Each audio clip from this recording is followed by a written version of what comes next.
Bonsoir, good evening, and welcome to our regular council meeting of April 25th, 2024. Membres du conseil, M. Tessier, chef de département, bonsoir. Les gens dans la salle qui nous regardent, bienvenue. Ceux à la maison, welcome to our regular council meeting. Let's go to item number 2, land acknowledgement. First Nation land acknowledgement. As we gather here today, we respectfully acknowledge the land on which we live and work in. Champlain Township is located on the traditional and unceded territory of Anishinaabe people, including the Algonquin Nation. We, furthermore, acknowledge that the territory encompasses the traditional and treaty land of the Haudenosaunee people, including the Mohawk Nation. We gratefully acknowledge these First Nations for their guardianship of this land, and we honor them. We are grateful for the past, present, and future contribution made by First Nations, Inuit, and Métis peoples in shaping and strengthening our communities. Item number 3, adoption of the agenda. I'll need a mover and seconder. Before we go, Mr. Burrows, an addition.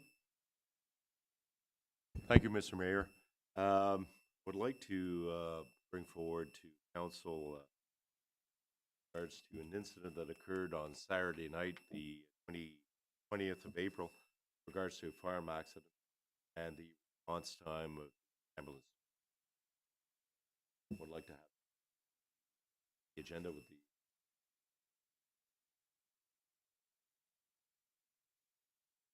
All in favor? Ah non, sorry. Proposeur, appuyeur. L'adoption de l'adoption de l'agenda plus l'addition de Rose. Mr. Barton, appuyé de Mme Clément. On la met à quel item, Mme Pollard? Other business? Okay, so it'll be at 12.1.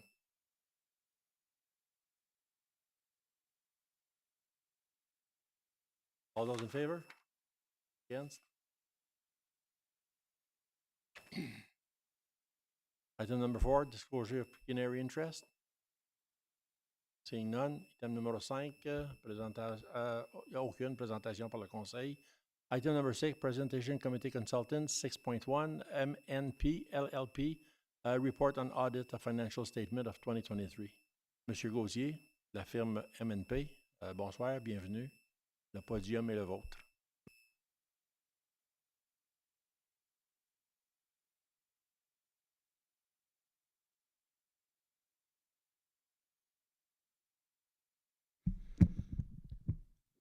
Merci beaucoup, Monsieur le maire. Bonsoir, les membres du conseil. Donc, on s'est rencontrés, ça fait pas si longtemps avec le plan d'audit. Puis là, on revient, notre travail est terminé, fait qu'on s'en vient vous présenter les résultats. Là, on a préparé l'état financier, mais avant qu'il devienne officiel, il y a quelques petites étapes qui manquent, dont une qui est la résolution que vous allez accepter les états financiers. Il y a la lettre d'affirmation qui doit être signée. Puis ça est toujours signé à la même date que les états financiers sont approuvés, fait que c'est pour ça qu'elle n'a pas été signée jusqu'à maintenant. Là, elle va le devenir après.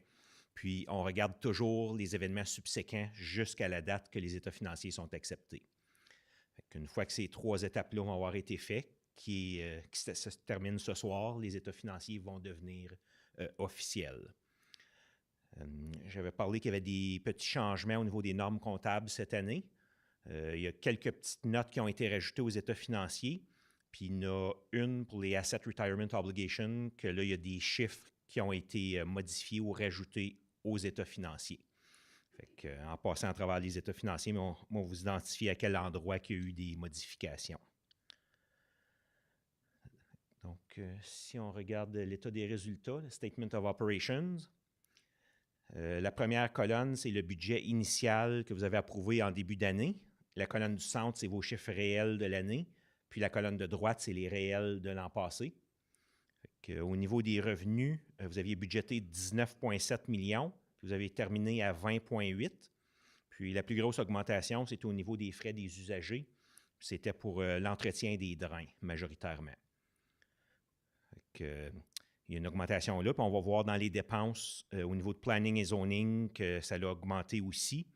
Puis la dépense reliée à ces frais d'usager-là passe dans ce poste-là. Au niveau des dépenses, il y avait 14,5 millions de budgétés. Vous avez terminé avec 18,1 millions. Là, il faut faire attention parce que dans le budget, vous ne tenez jamais compte de l'amortissement. Puis, l'amortissement, par contre, il est dans les chiffres réels. Juste trouver le montant. L'amortissement pour l'année, c'était 1,7 million. Fait que de la différence entre le 14 et le 18, il y a 1,7 million qui est relié à l'amortissement. Fait que tout ça, ça fait un surplus consolidé de l'année de 2,7 millions. Il y avait 38 millions au début de l'année, donc vous terminez avec 41 millions de surplus accumulés. Ça paraît un gros chiffre, mais il y a toutes vos immobilisations là-dedans, qui les bâtiments, les chemins, les aqueducs et ainsi de suite. Fait que ça compose une grosse portion du 41 millions. Puis il y a aussi les réserves qui ont été accumulées et finalement les surplus déficits cumulés pour les opérations. Fait qu'on va voir le détail un peu plus loin quand on va arriver à l'annexe 2. Y a-t-il des questions au niveau des résultats? Non. On va passer à l'état de la situation financière, au financial position. Dans les actifs, il y a 7,2 millions comparé à 8,6 l'an passé. Au niveau des passifs, il y a 15,8 millions comparé à 14,3. Donc, la dette nette s'élève à 8,5 millions au 31 décembre. Dans les actifs non financiers, vos immobilisations pour 49, presque 50 millions. Les inventaires à 161 000 et les frais payés d'avance à 111 000. Puis en bas, on retrouve le surplus accumulé de 41 millions, qui est le même chiffre qu'à la page précédente.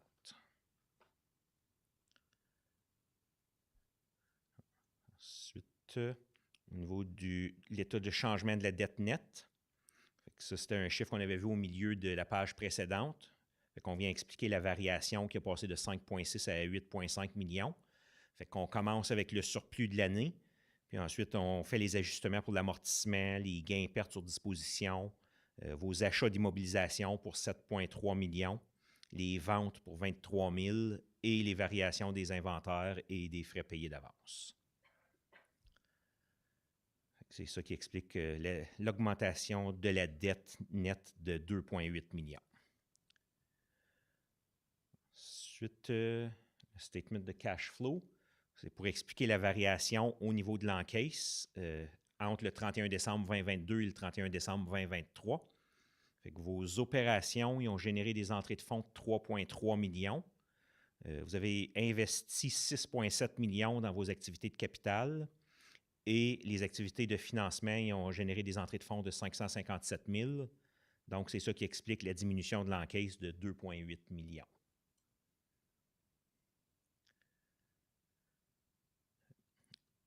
Au niveau des notes, la note 1, c'est là qu'on explique les nouveaux chapitres qui sont entrés en vigueur cette année. La plupart, c'est juste des notes à l'état financier. Il y a juste le deuxième, le chapitre 3280, pour l'Asset Retirement Obligation, qui a des chiffres. Fait qu'on voit qu'il y a un montant de passifs de 625 000 qui a été ajouté dans vos passifs qui n'était pas là l'an dernier. Puis, majoritairement, qu'est-ce qui est rentré dans ce passif-là? C'est votre site d'enfouissement. Selon les anciennes règles, on reconnaissait le passif selon l'utilisation du site. Fait que si vous étiez à 20 d'utilisation, on reconnaissait 20 du passif pour tous les frais de fermeture du site. Tandis qu'avec la nouvelle norme, ils disent qu'il faut reconnaître tout de suite 100 en commençant. Fait que c'est pour ça qu'il y a eu une augmentation du passif.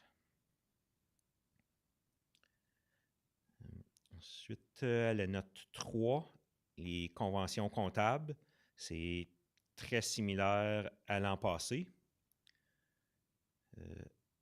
Au bas de la page 11 de 27, il y a un paragraphe qui explique pour le Asset Retirement Obligation. Fait que ça, c'est nouveau de cette année. Puis le reste, c'est similaire à 2022. Donc, on va aller à la note 4. Fait qu'on voit au niveau des taxes que vous avez collectées, il y a toujours des taxes que vous collectez pour les conseils scolaires et les comtés unis, donc qui n'appartiennent pas à la municipalité. Fait qu'au cours de l'année, il y a 7,2 millions de taxes qui ont été collectées et 62 000 de grants and year. Puis on voit la répartition entre les conseils scolaires et les comtés unis. Ensuite, la note 5, qui est votre marge de crédit. Vous avez une marge de crédit de 1 million qui était non utilisée en fin d'année. Puis ensuite, il y a aussi un montant, un emprunt qui est disponible pour des projets capitaux. Fait qu'il y avait 474 000 de ce 3 millions-là qui étaient non utilisés. Au niveau des comptes à payer, la note 6, il y a 3,5 millions qui étaient dus aux fournisseurs. Il y a 625 000 pour le Asset Retirement Obligation. Ça, c'est ce que je viens de vous parler pour le site d'enfouissement.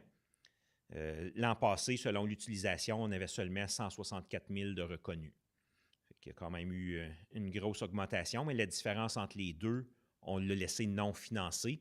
Donc, ça n'affecte pas votre surplus ou déficit d'opération de l'année.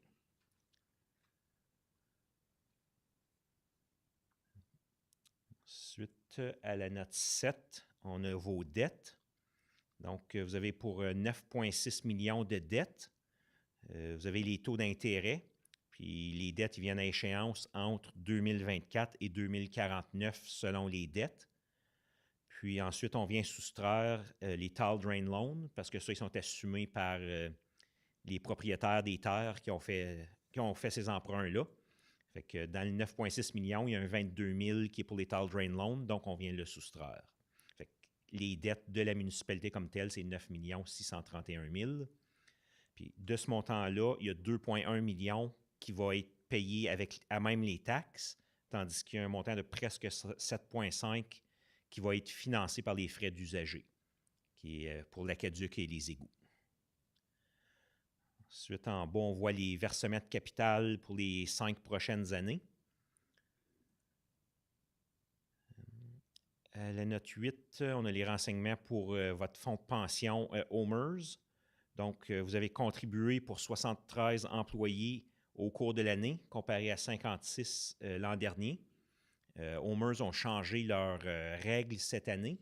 Fait qu'il y a des employés à temps partiel qui ne qualifiaient pas dans le passé, puis que là, cette année, ils qualifiaient pour faire partie du fonds de pension. Fait que c'est pour ça qu'il y a beaucoup plus d'employés qui ont contribué. Mais ça n'a pas eu un gros impact. L'an passé, ça vous a coûté 302 000 pour la part de l'employeur, puis les employés ont mis la même chose. Puis cette année, c'est 332 000. Fait qu'il y a un 30 000 additionnel de plus, malgré la grosse augmentation dans le nombre d'employés. Au niveau des engagements à la note 9, il y a des montants avec Aqua pour les 3 prochaines années, pour un montant de 2 millions. Un montant pour la collecte des ordures, il y a 595 000 à payer pour les 2 prochaines années. Ensuite, pour le disposer des déchets, il y a des contrats également pour 2 ans, pour un montant de 256 000. Au niveau du service de l'aqueduc, il y a un contrat pour 12 ans, puis il y a des montants estimés à 1 493 000 à payer. Puis au niveau de l'informatique, il y a des contrats jusqu'en 2027, donc pour les 4 prochaines années, puis on parle d'un montant de 120 000 à payer. À la note 10, on parle qu'il y a parfois des poursuites contre la municipalité. Normalement, ou la très grosse majorité du temps, c'est couvert par les assurances. On a regardé les cas qu'il y avait en cause, puis il n'y a aucun indice qui nous indique à ce moment-ci qu'il y aurait des montants à payer par la municipalité. Si jamais les faits changent ou qu'on découvre que oui, il y a des montants, mais l'année que ça va être découvert, on va le reconnaître comme dépense cette année-là. Au niveau de la note 11, on a les dépenses par objet. C'est le même total de dépenses qu'on a vu à l'état des résultats au début, sauf qu'ils sont présentés avec des rubriques différentes. On voit que votre plus grosse dépense, c'est au niveau des contrats, à 7,1 millions. Puis ensuite, c'est vos salaires et avantages sociaux à 5,9 millions. C'est les deux plus grosses catégories. Puis en tout, vous en avez pour 18 millions.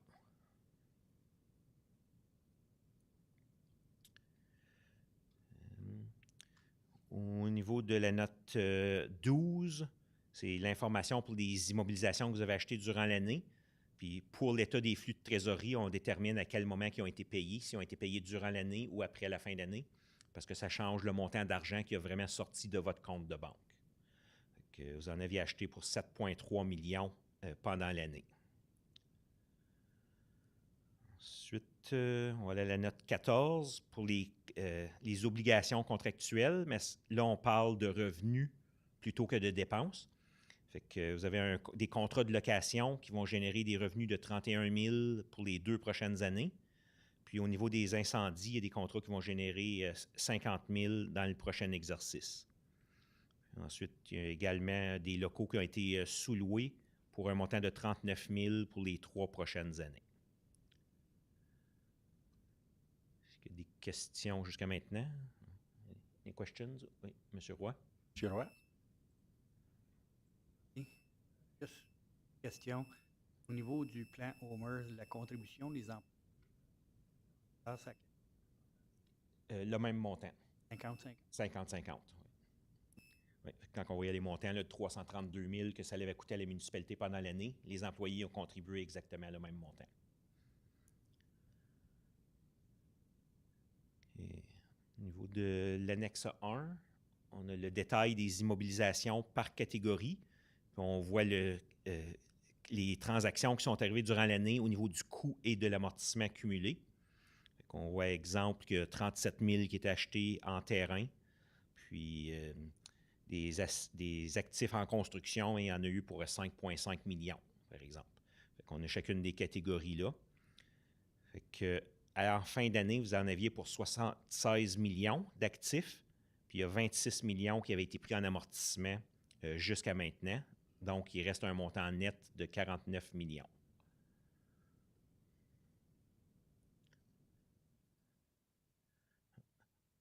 Au niveau de l'annexe 2, qui est pour les surplus consolidés, tantôt, quand on a regardé l'état des résultats puis le bilan, on voyait le gros surplus en bas, puis je disais, on va le voir dans une annexe plus loin, mais c'est ici qu'on a notre détail.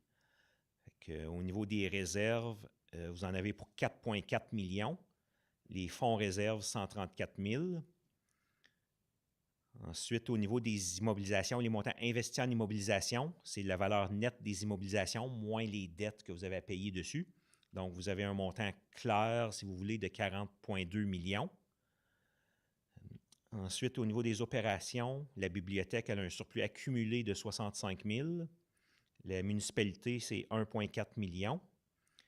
Il y a des immobilisations non financées pour un montant de 3,3 millions. Ça, c'est des projets qui sont en cours, puis le financement va être obtenu seulement à la fin des projets.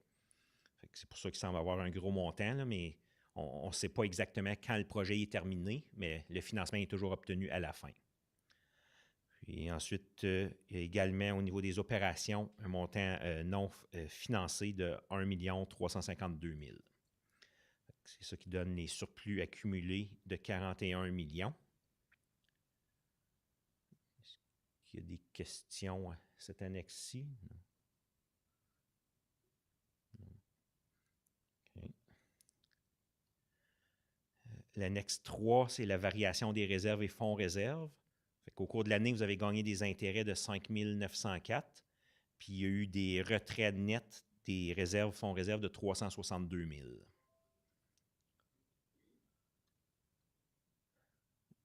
Ensuite, on a l'état financier de la bibliothèque. On a le rapport. Au niveau des résultats, vous avez des revenus de 285 000 et des dépenses de 259 000 pour un surplus de 26 000 $. Donc, vous êtes rendu à 95 000 de surplus accumulé en fin d'année. On arrive à l'état. On voit le 95 000, puis en bas, on voit que ce surplus-là est composé d'un surplus d'opération de 65 000 et d'un montant de réserve de 30 000 $.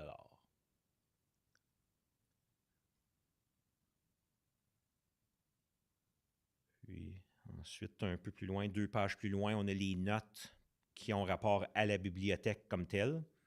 Il y en a beaucoup moins que la municipalité, mais ceux qui sont là, c'est environ à peu près la même information qu'on retrouvait dans ceux qu'on a vus tantôt avec la municipalité.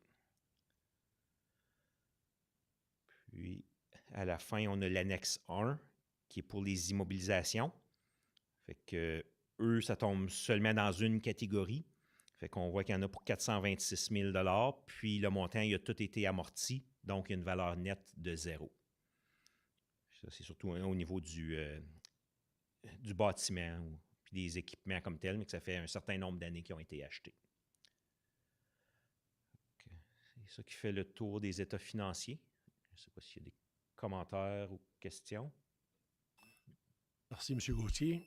Il y a des questions, membre du conseil. M. Roy. Il me semble que 5 000 $.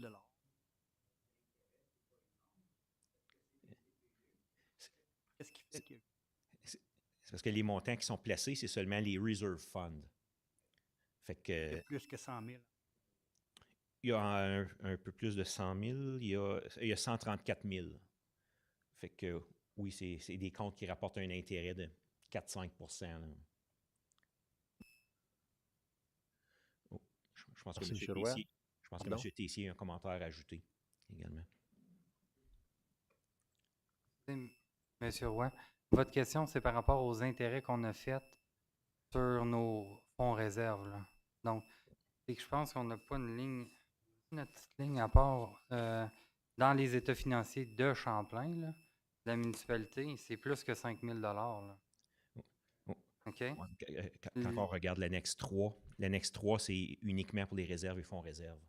Oui, exactement. Mais au niveau de la municipalité en tant que telle, là, si vous regardez à la page 3, il y a Investment Income, on a 184 000. Ce ne sont pas les fonds réserves dédiés, qu'eux, on n'a pas besoin de les mettre dans un compte à part. Donc, c'est l'argent qu'on fait sur notre compte de revenu général. C'est ça qu'on a fait en revenu d'intérêt. L'autre, c'est pour, comme M. Gauthier le dit, c'est pour les fonds réserves, là. Donc, eux, il faut qu'ils soient dans un compte séparé. C'est pas grand-chose qu'on a. Je sais pas si...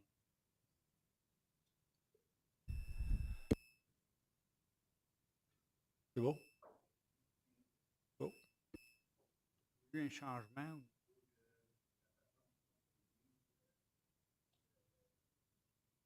C'est pas toi.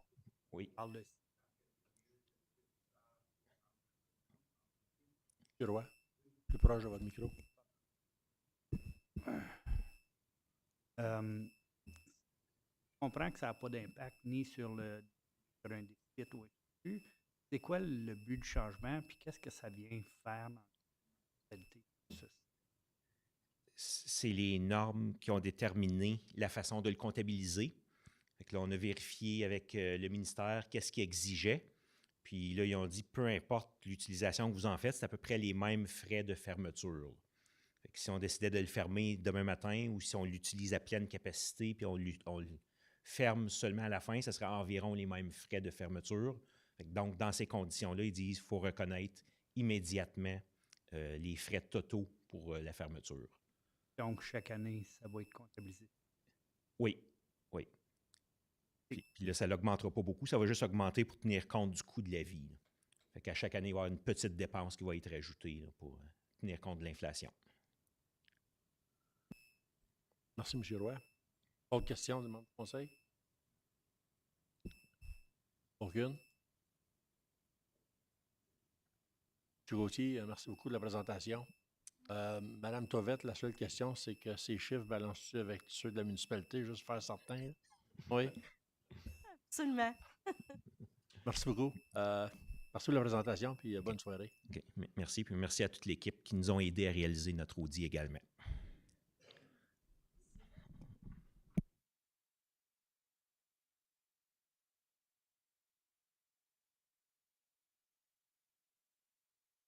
Donc, la prochaine item, l'item numéro 7, députation. Oui, sorry.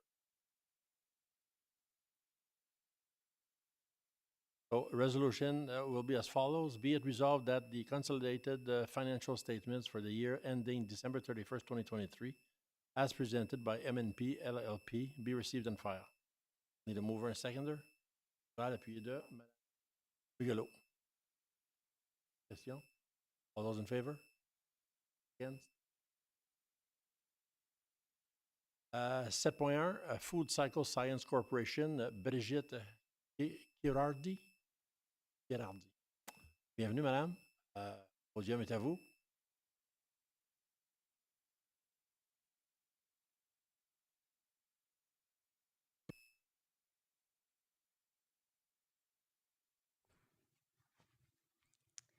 Okay, well, good evening, Mayor Riopel, members of council, and staff. Thanks very much for having me this evening. My name is Brigitte Kiradi, and I'm the Municipal Program Coordinator at Food Cycle Science. I'm really happy to be here with you all today to talk about our food waste diversion program. Next slide. So just a quick introduction, Food Cycle Science is a Canadian company based out of Ottawa, and we're 100% focused on food waste diversion solutions. We do this using our innovative technology called the Food Cycler that's sold directly to consumers, to schools through nonprofit organizations, and to municipalities through our Municipal Solutions Program, which is what I'll be presenting to you tonight. Next slide, please. We're currently working with over 130 Canadian municipalities from the Yukon and BC all the way across to Atlantic Canada. In Ontario, we're working with some familiar communities such as Clarence Rockland, Hawkesbury, Russell, and La Nation, just to name a few. Essentially, we work with communities, a variety of communities ranging from small rural towns that don't have curbside pickup for their organic waste to larger cities who are looking to for innovative solutions to complement or even replace their existing organics program. Next slide. So the problem with food waste is that it's avoidable, it accounts for the largest portion of our household waste, and it's largely made up of liquid, which is heavy, smelly, and freezes in the winter. It's something that impacts everybody. On a municipal level, managing a landfill is very expensive, not to mention the costs of hauling, transfer, and disposal services. In our communities, putting food waste in the garbage creates odors, which is unpleasant for humans, of course, but really interesting for animals like bears and raccoons who love to rummage through our trash. And environmentally, when food waste ends up in a landfill, it creates methane, which, as we know, is many times more harmful than CO2. So just to put that into perspective, taking just 1 ton of food waste out of the waste stream is the equivalent to taking 1 gas-powered car off the road each year. Next slide. So food waste has a large impact, and it's a problem that municipalities continue to struggle with despite the traditional methods of handling food waste. For example, there are green bin programs that are popular in large cities with the right infrastructure, but unfortunately this can be too expensive and operationally challenging for smaller communities to implement. The participation rates for these green bin programs are also disappointingly low because it doesn't solve the problem of odors and wild animals. So a lot of times people just can't be bothered with it. In your community, some people might do their own backyard composting, and we think that's a fantastic solution. But unfortunately, it's not feasible for everyone, certainly not those who lack the space or the know-how, and it's certainly not a year-round solution given our Canadian winters. So the easiest solution is to keep sending our food waste to the landfill, but as we know, this is very costly and incredibly harmful to the environment. Next slide, please. So normally we play a video here to show how the machine works, so I'll do my best to explain. Food Cycle Science offers a different way to deal with our food waste that focuses on making it really easy to deal with right in our homes. Essentially, we've built a small appliance, it's about the size of a bread machine, where you put in your food waste, and this can include meat, eggshells, dairy products, small bones, avocado pits, even paper towel. You push a button, and in a matter of hours, you have a dry, sterile, odorless, and nutrient-rich soil amendment that you can use to fertilize your garden. The machine can be used anywhere with a plug, so most people will store it in their kitchen. It can also be stored in a basement, a spare room, or even a heated garage. The food cycler processes on average 1 to 3 kilograms of food waste per cycle, and it reduces the volume and weight of the food waste by 90%. Each cycle takes anywhere between 5 to 8 hours, so generally overnight, and it only uses about the same amount of energy as a laptop plugged in for the same amount of time. Next slide. The byproduct created during the process is dry and inert and has many beneficial uses. Like I mentioned before, most people will mix it into their soil very much like a fertilizer and use it in their gardens right at home. But you can also add it to a backyard composter, integrate it into a leaf and yard waste system, donate it to a local farm or a community garden, or even put it in a green bin in the communities where this service is available. Next slide. We offer two models, two food cycler models in our municipal program. We have our FC30 that has a 2.5 liter capacity and is great for households of 2 people or less. And we have our Eco5 that has a 5 liter capacity and is designed for larger households. Both units are equipped with refillable carbon filters to control odors. Those can be purchased directly from Food Cycler, and they're recommended to be changed every 3 to 4 months or so. Next slide. From an environmental standpoint, the food cycler is a net negative carbon solution. So what that means is just like using solar panels or planting trees, when you use a food cycler to divert your food waste from the landfill, you're avoiding more greenhouse gases than you're creating in the process. Economically, this solution is, it offers a decentralized approach to managing food waste that avoids unnecessary labor, trucking, and infrastructural costs to the municipality. Next slide, please. So as I mentioned before, we're working with a lot of municipalities across Canada. To date, we've completed programs in over 100 municipalities and more than 10,000 households with incredibly positive results. We've diverted over 3 million kilograms of food waste just through our municipal program alone, and we're really proud to say that we have a 98% participation rate, which is really a lot higher than the participation rates for the green bin programs across Canada. The general feedback that we receive from residents is how thankful and grateful they are to their municipality for bringing this, this solution to their community. Next slide, please. So our program aims to maximize the benefits of the food cycler by offering it on a municipal level, where the real change happens. It's designed for municipalities of all sizes, and it operates in phases that are tailored to each community's short and long-term goals. So the typical scope of our program typically starts with an initial pilot phase to test the viability of the program in your community. During this phase, participating residents purchase a food cycler from the municipality at a subsidized price, and they track the cycle, the number of cycles that they run for a period of 12 weeks. And at the end, we ask them to complete a survey so that we can evaluate the success of the program. Those results are then presented back to you in a final report to help you decide how you'd like to move forward. From there, the pilot can be expanded through a second and third phase, sometimes a third phase.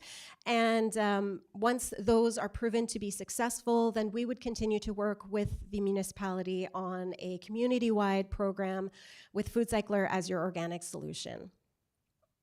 This is exactly what happened in Nelson, BC, for example. After 2 successful pilots, they're now putting a food cycler in every home in their city of 11,000 people. Next slide, please. Our pilot works based on a subsidy model where Food Cycle Science, the municipality, and participating residents share the cost. How this works is Food Cycle Science provides a large discount to reduce the price of each unit by 50%. We then ask the municipality to further subsidize the cost by $100 per participating household. And then participating residents choose which model best suits their needs, and then they contribute the remaining amount of either $150 for the smaller unit or $300 for the larger unit. And once the pilot program is complete, the food cycler is theirs to keep forever. Next slide. Here we have pilot size recommendations. For example, for a municipality of your size, we would recommend starting with the 100 household program. Since the municipality would be subsidizing $100 per participating household, a program size of 100 units would require an investment of $10,000 plus the cost of shipping and taxes. And I'd like to highlight here that these are just suggestions based on our experience, and we can absolutely explore other program sizes that suit your needs and budget. From there, once the pilot is complete, you can choose to stop there, or we can continue discussions in the form of an expansion or a community-wide rollout. There's no obligation to move forward, and there's no obligation to start with a pilot either. If a community knows that they want to do a full rollout, we can absolutely start there. The program is really flexible. Next slide, please. We would welcome Champlain as a partner in our municipal program. We believe that your community is a great fit for it. Tonight, I ask that you kindly receive this presentation as information, and should there be any interest in partnering with us on a funded program, I ask that you refer it to a staff member for a report and recommendation. Next slide. Thank you very much. I'm happy to answer any questions you have at this time. Je suis bilingue. J'aurais dû présenter en français, mais en tout cas, si jamais vous avez des questions en français, n'hésitez pas. Merci beaucoup, madame. Belle présentation, belle initiative, beau plan. C'est l'idée du futur, c'est de préserver nos dépotoirs. C'est une solution. Au conseil à élaborer, puis de voir comment est-ce qu'on peut pas s'embarquer ou comment s'informer de plus pour peut-être budget futur, à voir comment est-ce qu'on va s'identifier. Madame Bigelow. Hi, thank you for coming. Since I went to Roma in January, I was very excited at meeting you there during the conference, and we had a conversation, and so I've been waiting for this. So when I got back from the conference, the first thing I did was I responded to your email that you had emailed me, and I ordered myself. So I have had one of these since the conference in January, and of course, I got the biggest one for a household of 2. So, you know, I don't run it every day, but it's one of those things where you get it, and you find everything you can, you clean out your fridge, you put everything into it, and you sit there and you watch it. And you listen, and there's like hardly any sound to it. And it's about the size, I'm gonna say, of like a big air fryer. So it makes less sound than an air fryer. And so I was sitting there for like 2 hours waiting for this thing to smell, and there was absolutely no smell. And I had chicken wing bones in there, I had like eggshells. Anything that I could put in there is what I put in there for the first time. And when I opened it, I was quite surprised of what I saw in there. So little fragments of bone, like I'm talking little fragments, little. And I guess maybe because of the amount of paper towel that I had put in there, it looked like, you know, at Easter when you get the baskets and there's that stuffing in the bottom of a basket, it looked like that. I was shocked. I was surprised of what it was. So that's all I did for days. I thought, you know, the novelty of it would wear off, but it really hasn't. I've had it since, I think it was mid-February that I got it. But it's one of those things that you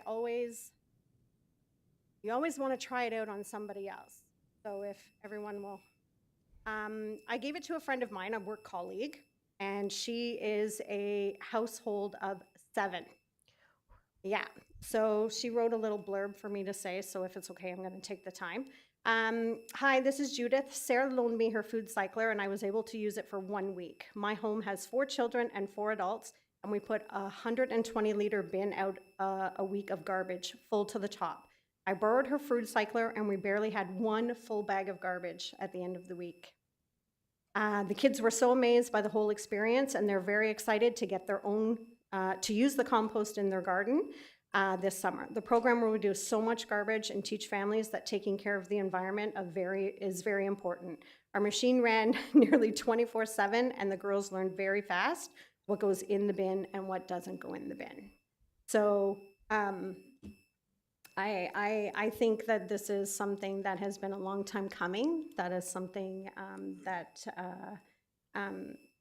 should really be something that we should be doing here in Champlain. And, you know, I think going forward that this is something that we should really think about. Thank you, Madame Bigelow. Monsieur Minor? Thank you, Mr. Mayor. What is the estimated life cycle of one of these machines? Yeah, so that's a great question. Our testing has shown that the lifespan of the machines run from 7 to 8 years. Each unit also comes with a 1-year warranty, so which covers any sort of manufacturer's defects within the first year of purchasing it. Thank you. Madame Clément, Monsieur Lalonde. Bonjour Brigitte. Tu avais dit que quelque chose devait être changé à tous les 2-3 mois. C'est quoi ça là encore? C'est les filtres à charbon rechargeable. Ah. C'est pas nécessaire pour le fonctionnement de la machine, c'est simplement pour contrôler les odeurs. Combien sont ces filtres-là? On les vend de 2 différentes façons. Directement aux résidents, ils peuvent aller sur notre boutique en ligne qui est spéciale pour les résidents de nos programmes municipaux. Et puis, le coût, je crois, pour 4 changements de filtre, donc c'est bon pour 1 année à 1 année et demie environ, c'est 75 $. Ensuite, on le vend aussi directement à la municipalité, en gros. Donc, je pense qu'il faut les acheter en bond de 9. Donc, une boîte de 4 filtres, 4 changements de filtres est 50 $. Donc, il y a des rabais d'extra envers la municipalité. Comme ça, vous pouvez les vendre directement aux résidents pour un prix moins cher. Parfait. Puis ensuite, tu as dit qu'il y a une ville qui est de 11 000 de population. La ville, c'est qui encore? C'est Nelson, à Colombie-Britannique. Oh, ça ne me surprend pas. Merci Brigitte. Merci, Madame Clément. Monsieur Lalonde? C'était la même question que Mme Clément. Elle a tout répondu. Merci. Any other questions, comments? Madame Bigelow? Sorry, I have one more question. So if, going forward, is the pricing the same for the second and third phase? Obviously, they would be on a bigger scope, but the pricing would be relatively the same? Yes, we're not looking at changing our pricing anytime soon. We had been sort of reserving that pricing until March that just passed because we had received some funds from Impact Canada. But it was proven to be so successful that we decided to just move forward with that pricing for the next fiscal year, which ends in March 2025. After that, I don't know if we're going to be reassessing the pricing for the municipal program, but I don't foresee any changes. One more thing. If this is something that, that we decide that we are going to go ahead, I would very much like to help staff and be a part of this project if that's okay. Could be okay. They'll decide. Autres commentaires, comments? Thank you for the presentation. Great idea, good innovation. What I would recommend is we would, I think, from what I hear, be interested. We would refer to staff in order to bring us back a recommendation in regards to, and then we could decide. Obviously, the 10,000 would be for budget of 2025, and we would have time to look at it again. So if anything comes out of it, that would be my recommendation to council, and see what the future holds. Great. Est-ce que le conseil est d'accord, Madame Clément? Il y a aussi l'emplacement. C'est-tu la municipalité qui le commande? C'est-tu assis dans la municipalité, que c'est gros? On n'a pas une grosse municipalité. Alors, c'est plus des petites choses de même que j'aimerais avoir. On pense à ça. Ça va être dans le rapport du staff. Parfait. Merci. Bonne soirée. C'est le consentement du conseil. Merci beaucoup, madame. Bonne soirée. Merci d'avoir venu.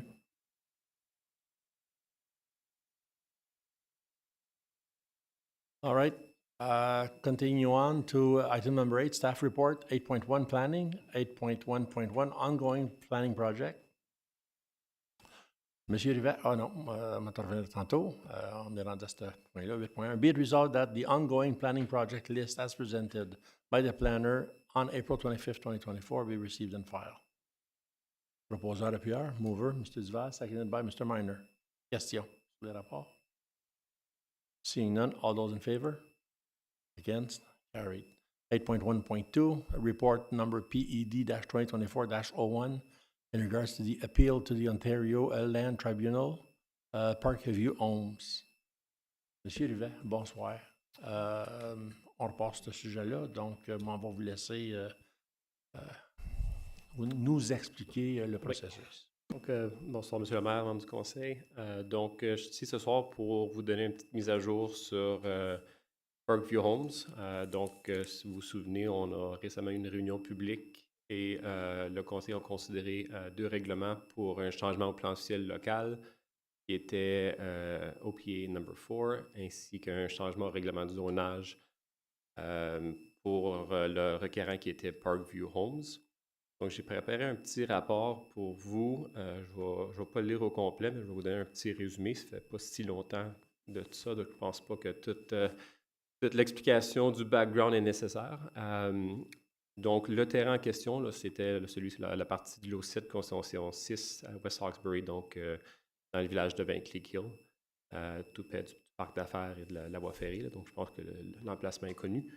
Donc, cette propriété-là avait eu une approbation pour un plan de lotissement fin novembre 2020, qui était connu sous le nom de Cliftondale Subdivision. Dans ce moment-là, ça incluait 21 maisons unifamiliales, 10 semi-détachées, puis un bloc futur qui était réservé soit pour un genre d'appartement ou usage mixte ou commercial. Donc, le zonage était un peu flexible sur celui-là. Et il y avait une zone pour bassin de rétention d'eau.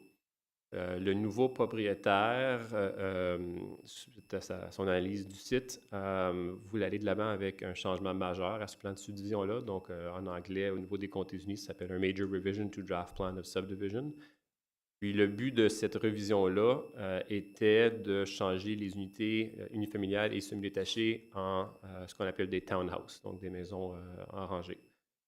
Et de maintenir le bloc multi-unit residential.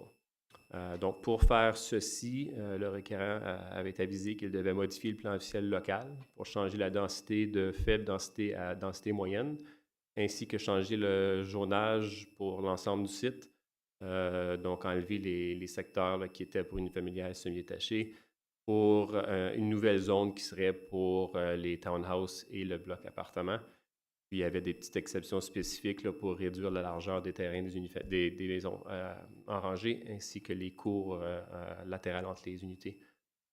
La zone d'espace ouverte demeurait.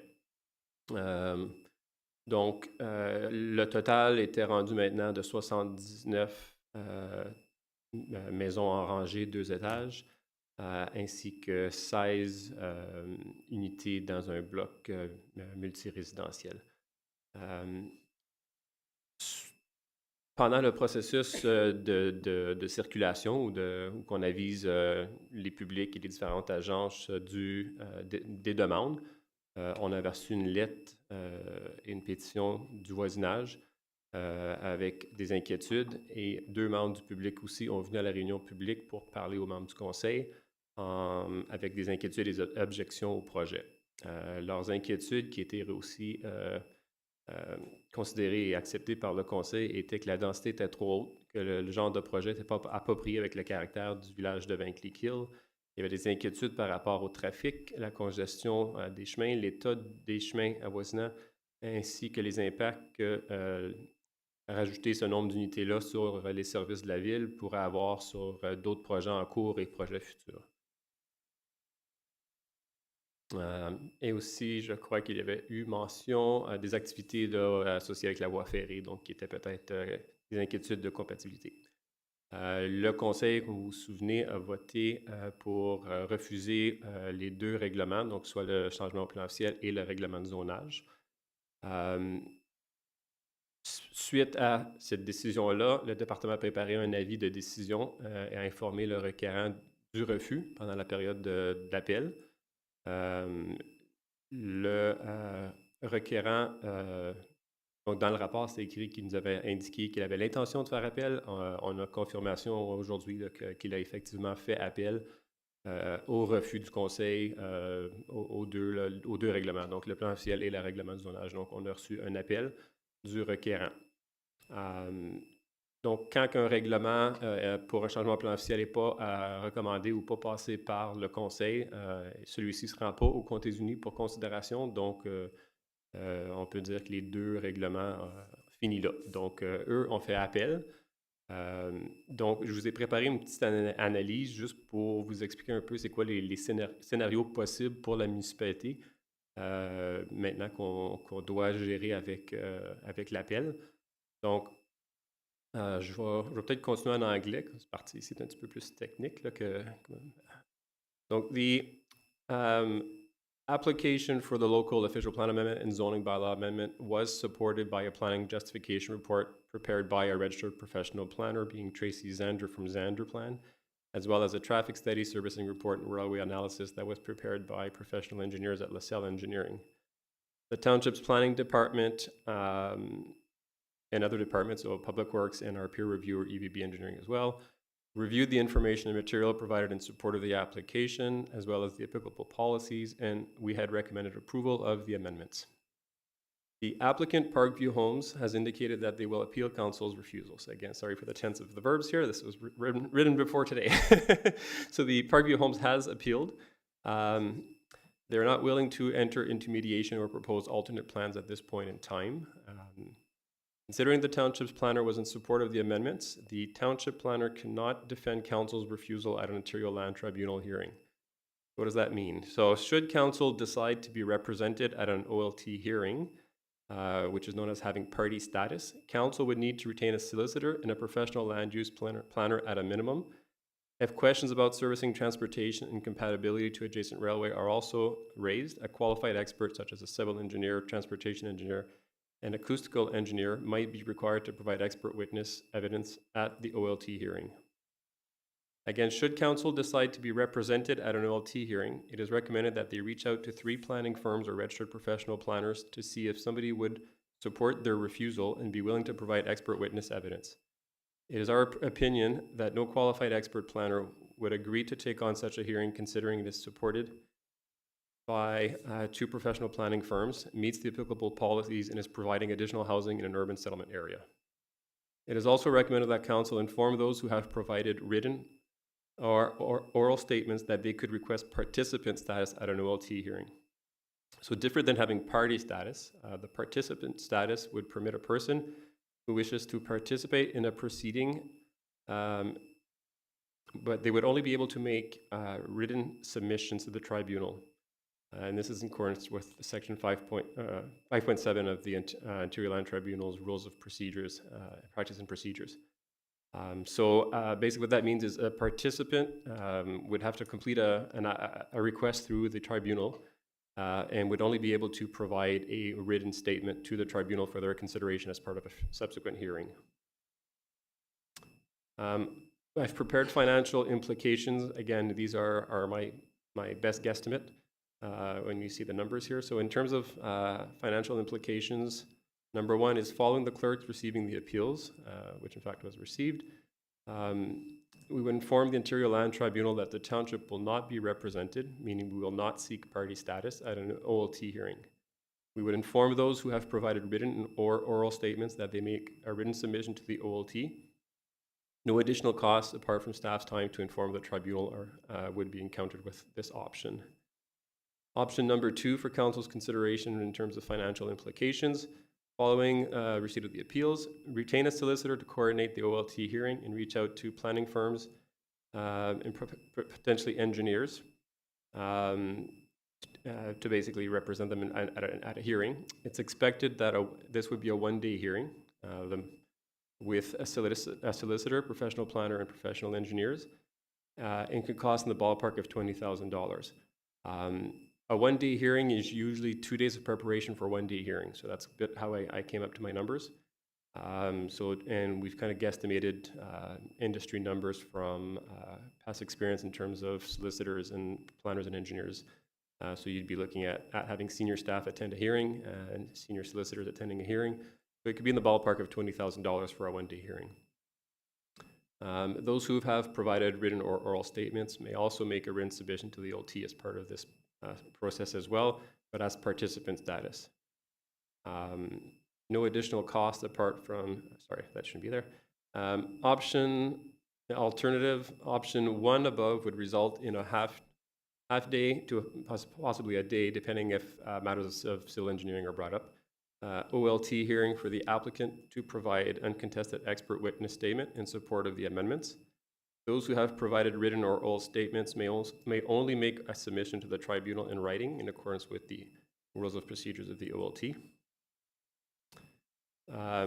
Would address these positions as part of their expert witness statements. Sorry, missed a line there. The appellant's expert witness would address these positions as part of the expert witness statements. It is expected that the OLT would issue a verbal decision to approve both bylaws. Again, this is based on my recommendation, my experience.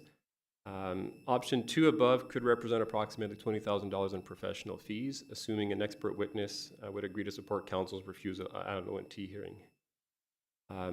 Number 3 is initiate a review and update to the township's urban area official plan to identify targeted growth areas for additional density and additional criteria for development within the settlement area, including built-up areas. It's expected that a review and update of the township's official plan would be approximately $20,000 as well. So in conclusion, our professional opinion that based on supporting information material, support from 2 reputable registered professional planners, and the current political support for housing, that the OLT would rule in favor of the developer and approve both bylaws. Option 3 above can be considered as part of subsequent budget exercise for consideration in the coming years. So at the first page of the report are options for council to discuss and consider.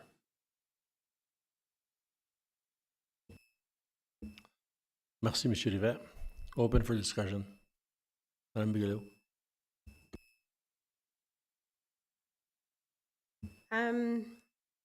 So $20,000 minimum for lawyer and engineering fees, and that's if we can find someone to represent us. But basically, it's for a battle we can't win. Is that a correct assessment? That would be my recommendation to council. I can never confirm what would happen at an OLT hearing. Precedence has shown that this type of development with the supporting information would most likely go on the side of the developer at the Interior Land Tribunal.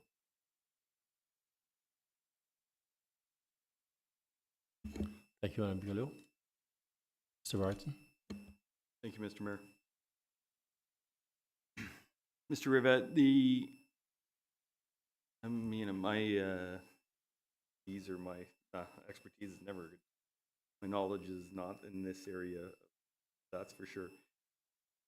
When we read that character is not consistent with the community or fitting the community, is that in a situation where you're going from residential to heavy industry, or is that potential skill ever used in situations like this where you're going from light to medium, or is it only in these drastic situations? Is there a multi-part legal test there? How does that work? Yes, through the math. It's case by case. But it isn't only, so character analysis isn't only from residential to industrial. It could be from low density to medium density. The key factor is to have the appropriate policies that would direct what is appropriate in terms of what we would refer to either through infill development or intensification development or development within built-up areas, heritage districts, for example. So you would have to have very specific policies that make it fair for everybody to understand that in a specific area of Bankley Kill, for example, the established character of that neighborhood is predominantly single semis, and then you'd have policies indicating what densities or what type of units you would feel appropriate through that policy level. Then that policy then gets implemented through your zoning bylaw. Very similar to intensification areas, or now the province is looking at using the words such as targeted growth areas. What some official plans are doing is identifying areas of their municipalities where they would support higher densities. Areas that are made either greenfield developments that would have easy access to transportation and services and no natural heritage impact. So areas that are determined at time of policy, part of the, with public input and council support, areas that have been identified that and accommodate targeted growth areas. A bit more of an urban setting, you'd see those around transit hubs, for example. You're seeing 30-story apartment buildings near a new LRT station. So those are areas that, irrelevant of, are notwithstanding the fact that there might be single-family dwelling neighborhoods in those areas, they've been identified through policy as targeted growth areas. We don't really have that level of detail in, it wasn't really the intention or the thought. 10 years ago when the Bank Lake Kill official plan was done, it was more to have more of a secondary plan level in terms of, there's character, but not enough to say that townhomes, I don't think the word townhomes is even really used in the policy. So it would take kind of a bit more of an update if, should council wish that we do want to identify areas that are going to be maintained for low density. Because in the county OP, you do have low density, medium density, and high density. And this was at the low scale of medium density. So it's something to consider in your analysis.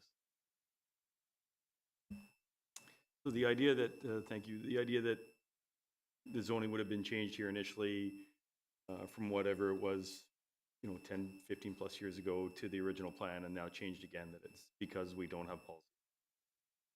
No angle there to pursue that. You do have an urban area official plan, but it's probably not strong enough to really dictate where townhomes can or cannot occur in your urban area. That, and since the writing of that official plan, you've got new provincial policy statement 2020, which really focuses on a mix of housing types and densities. And you have many new legislations introduced by the province also to support housing, all the way to additional residential units, which by default almost lands you to 3 units as of right. You're looking at Ottawa's draft zoning bylaw today, it's 4 units as of right per every lot. So you're definitely in a different political context, if I can say, in terms of housing. So it's really something that if council wishes to maintain certain low density neighborhoods within their villages, that we would need to also look at where other areas of the villages, because we wouldn't be promoting medium or high density outside of settlement areas. So it's something to be looked at in terms of both villages and identify which areas would see more growth, and also deal with the infill and intensification. So for example, if there's a street with only singles and somebody would like to convert that to a fourplex, for example, do we have the right policies to direct that growth? Okay, thank you. I appreciate the response. I mean, that's the information I needed. I get hung up on the idea that we've been hearing here for a while from our planners about this new, interest in the mixed neighborhoods, essentially with different types of density. And that's, I guess, my issue with this one specifically. So I guess it depends on the scale at which you look at it. But the development here doesn't seem to be mixed. It seems to be all multi-door rows and one multi-unit. So I think that's maybe the concern of the neighbors as well. But I appreciate the response. Yeah, the only thing I could maybe add to this was in further discussions with Parkview Homes, there is somewhat of a mix. There's still a townhouse built form, but it will have a stretch of road, will actually have single-story, so they're townhomes, but they're more geared for adult living environments. So they have no basements, no garages, so they're aiming a lower price point, and they're more like attached bungalows. So that was informed, that we were informed of that not too long ago, that was how they were trying to mix a bit of the built form in the neighborhood, and the multi-use residential block would be something that would be at quite a later date, where there's a demand in the market for apartments. So it'd be mid-rise, low-rise apartment building. So that's subsequent development. But right now they are based on their analysis of costs and so on in the development world. We did have discussions with them to see about mixing housing forms, and they feel that they want to stay with the townhomes and the attached bungalows. Thank you, Mr. Bart. Any other comments, questions? We are there. Municipality in question. Go ahead. What you had said, Mr. Rivet, is you recommend that we accept it. I think council has a vote. We figure, and the reason I voted against it is because of all the calls I got over the railway track a few years ago. And now they want to double the amount of people in there. So to me, what I'm going by my experience is, what am I doing here if you tell me to vote for it because it's good for the community, but the people around it, they don't want it. And I represent the people around me. I don't represent Toronto. And I'm going to vote the way I feel it's good for our community. Thank you.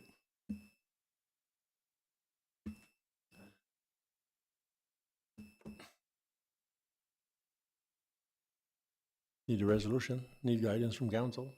We try to look for a planner in regards to defend the case, which is very clear in this letter again that there's basically no chance of winning. We might be lucky to find somebody that will come out for free cash, or we just let it go and see what happens at the appeal, which we know the outcome. Your Minor. Thank you, Mr. Mayor. As much as I hate to say so, I think we're in a no-win situation here. The one thing that comes to mind is the fact that whenever we get requests like this, it would have been a lot easier for us to just say from the beginning, sure, go ahead.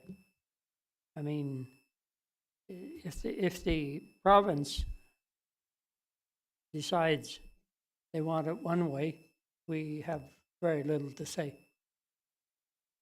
That being said, the items that we brought up, in my case, I put a lot of emphasis on the exits. And I presume, I've asked a few questions of Kevin and so on, and as far as I can tell, we still have a certain amount of say-so with the subdivision agreement.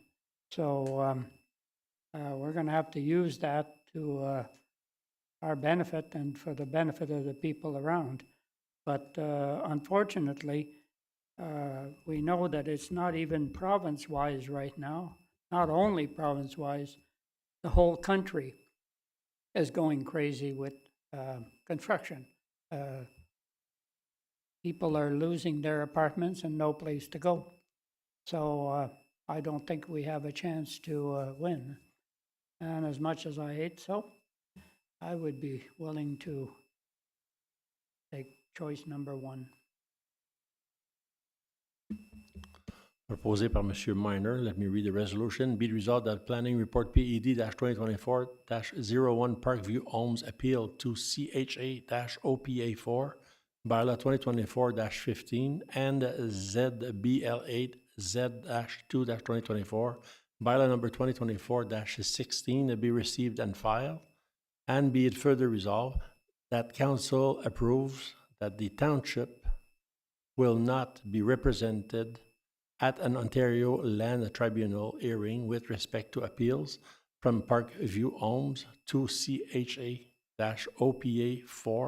Bylaw number 2024-15 and ZBL8 Z-2-2024, Bylaw number 2024-16. Moved by Mr. Minor. Do I have a seconder? Madame Bigelow. Question. Mr. Minor, Mr. Barton, Mr. Duval. Thank you, Mr. Mayor. I agree with my fellow councillor, Mr. Duval. We have to be able to have an opportunity to have our say here at some point, but unfortunately, I think ultimately, Mr. Minor's thought wins out for me. That although I don't agree with it, I don't prefer it, I'd like to see a bit more mix, and I'm excited to hear that maybe there's something there. We will have an opportunity down the road through the subdivision. So I ultimately do agree, though, that I don't think there's a chance to win, so we need to protect the finances to that extent. But I would suggest that we could at least add the language that's available, and option number 2, to notify people in the local area to provide written submissions or to request to be participants, should they so choose. And I would encourage council to go with that option because, again, it's no cost to us. Monsieur Duval? Okay. I agree with Mr. Barton, but I have a mover and a seconder. Mr. Minor? I'm sorry, Mr. Mayor, really, the second one really is the one that we wanted, because it's the same thing. We don't represent, but we incite, yes. I'm sorry. So we'll go with option 2. So Mr. Duval asked for a recorded vote. Madam Collard, you start to count.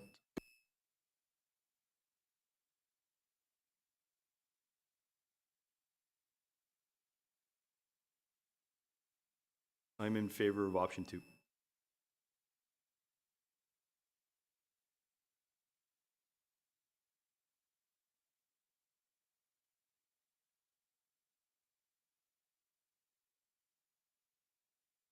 I'm with option 2 also. In favour, yes. Councillor Minor? Councillor Lalonde? Favor.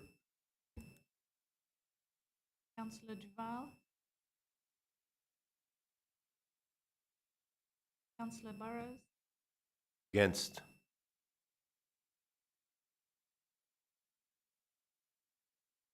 In favor. I hate doing this, but I have to say favor. I'm in favor.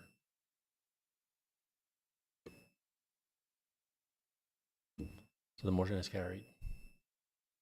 Merci beaucoup, Monsieur Rivet. Je pense que votre soirée est terminée. Je ne pense pas qu'on va vous avoir besoin pour les prochains items. À ce moment-ci, je vais prendre 5 minutes de break et puis on va vous revenir dans 5 minutes. Merci.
We're back live.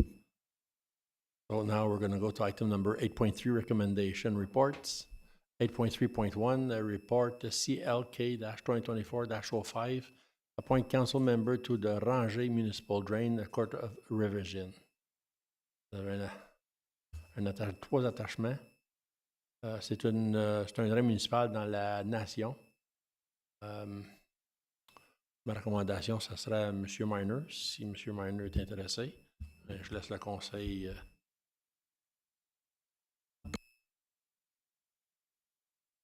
C'est que le résident en question doit être dans West Hawkesbury, qui est notre ward. It is. Madame Bigelow, you can move it. Proposed by Madame Bigelow.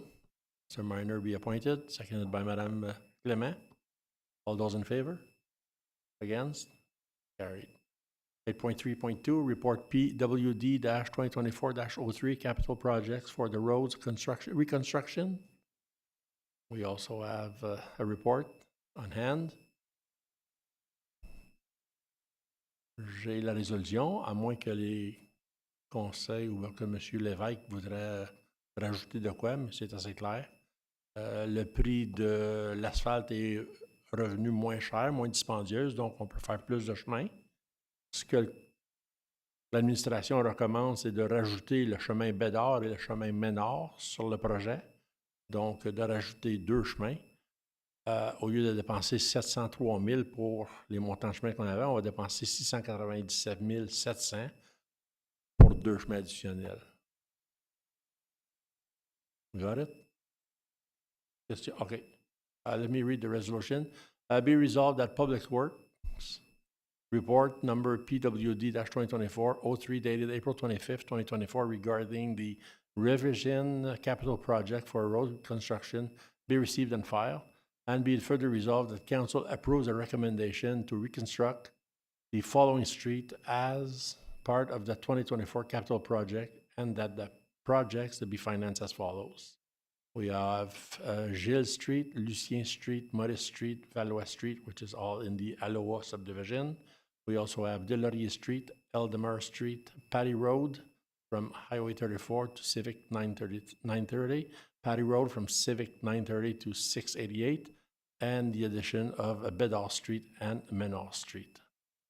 Moved by Mr. Duval, seconded by, appuyé de M. Lalonde. Open for discussion. Madame Bigelow. Hi. Okay, so last week we received an email about some residents on Maplewood Drive. Maplewood Drive has been in disrepair for a long time. As far as I know, when I started campaigning on my first term, that was a very, very big issue. And it still is. It's probably one of the roads where I get the most comments, the most emails, you know, people calling, different things like that. So we're already there on Patty Road. We're already going to have all of the equipment there. We're going to have the manpower there. We're going to have everything there.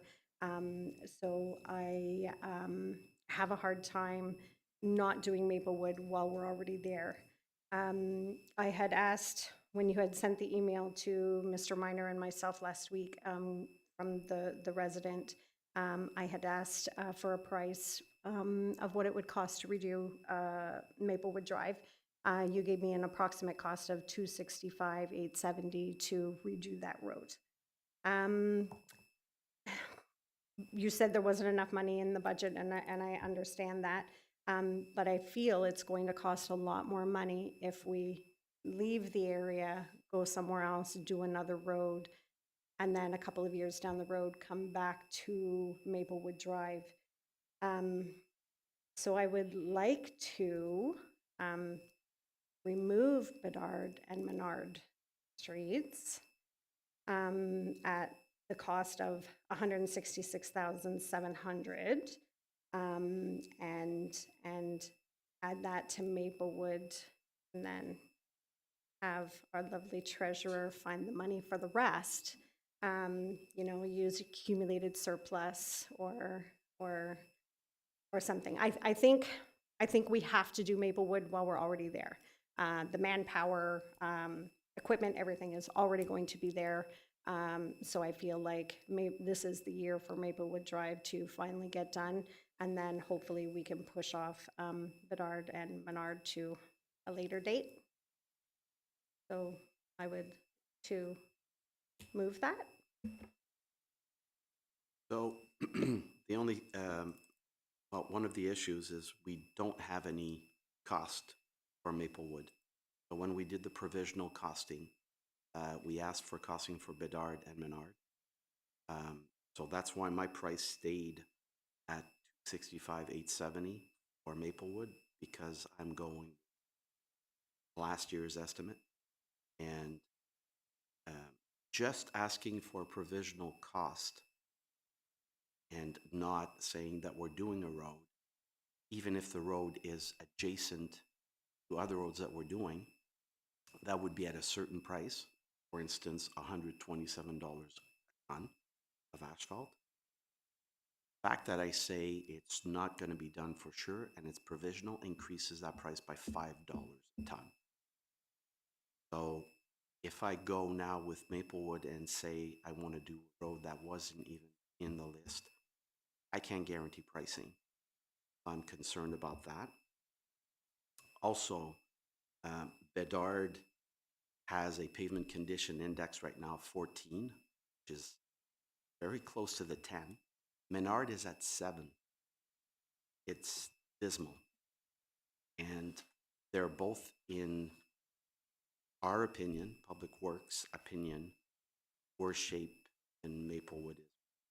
I do understand that Maplewood was on the list for 2024, but we're talking of an extra cost of almost $100,000 to do that. And like I said, we're not even sure of the amount it's going to cost. So that's my concern right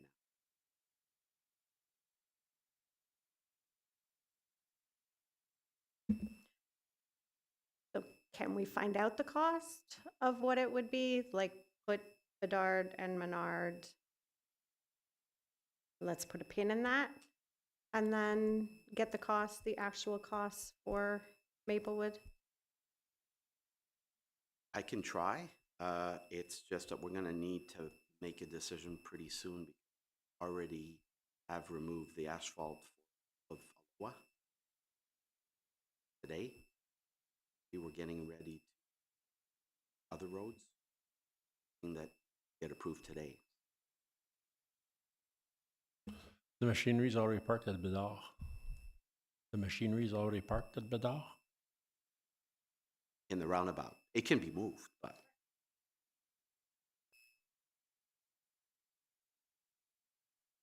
I'm not trying to be difficult. Yeah, I know. Everything can be moved if anybody else agrees with me. I don't know. This has been like you had said, it's 10 years past its useful life. So I don't know. It was a project that was slated for 2024, and then now we're changing it, and no, nothing in 2025 for it. So we're going to push that off to 2026 now.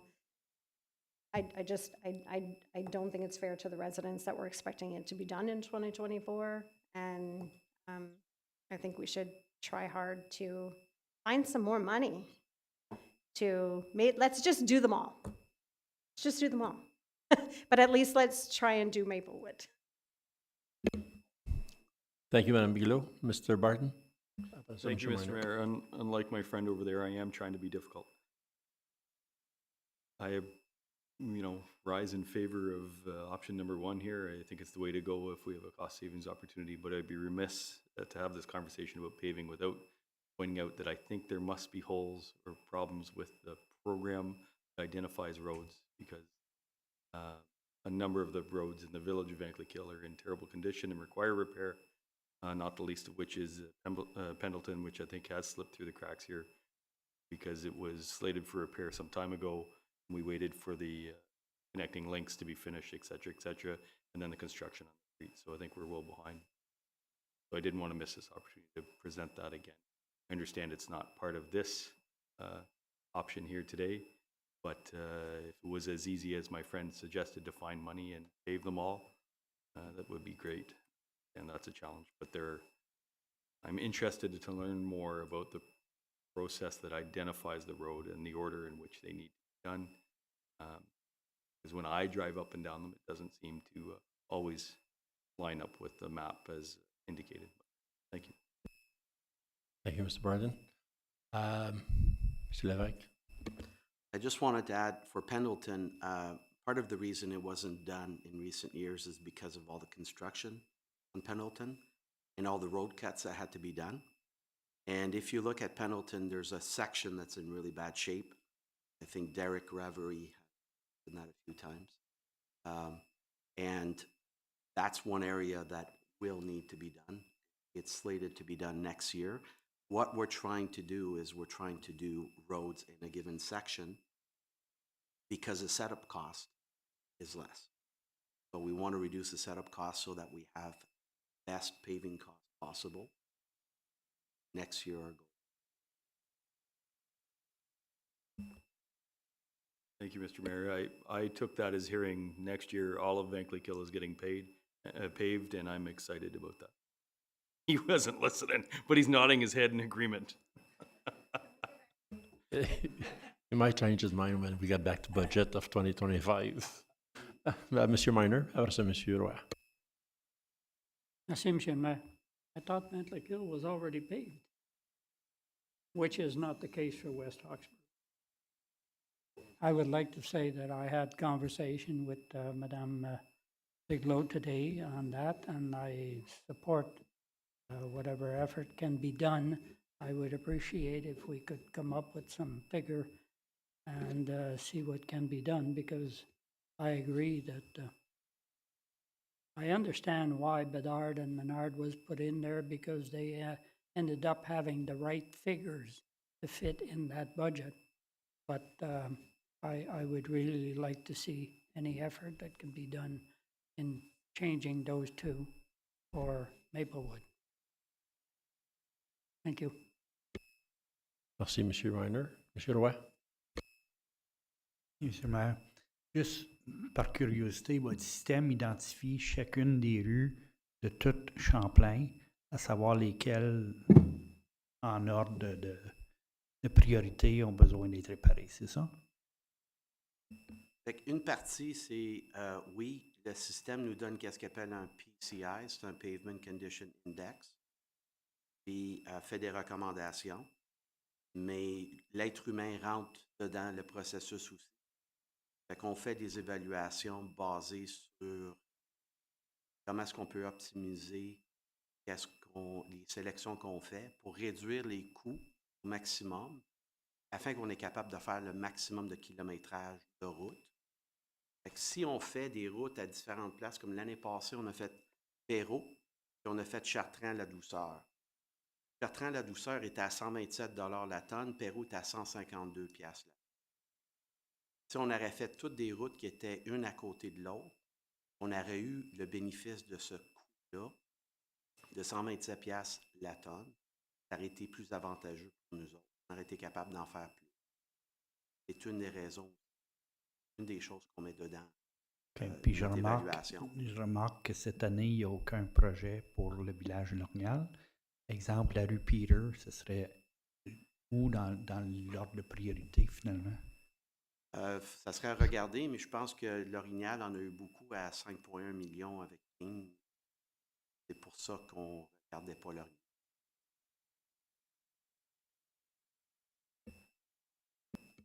M. Tessier.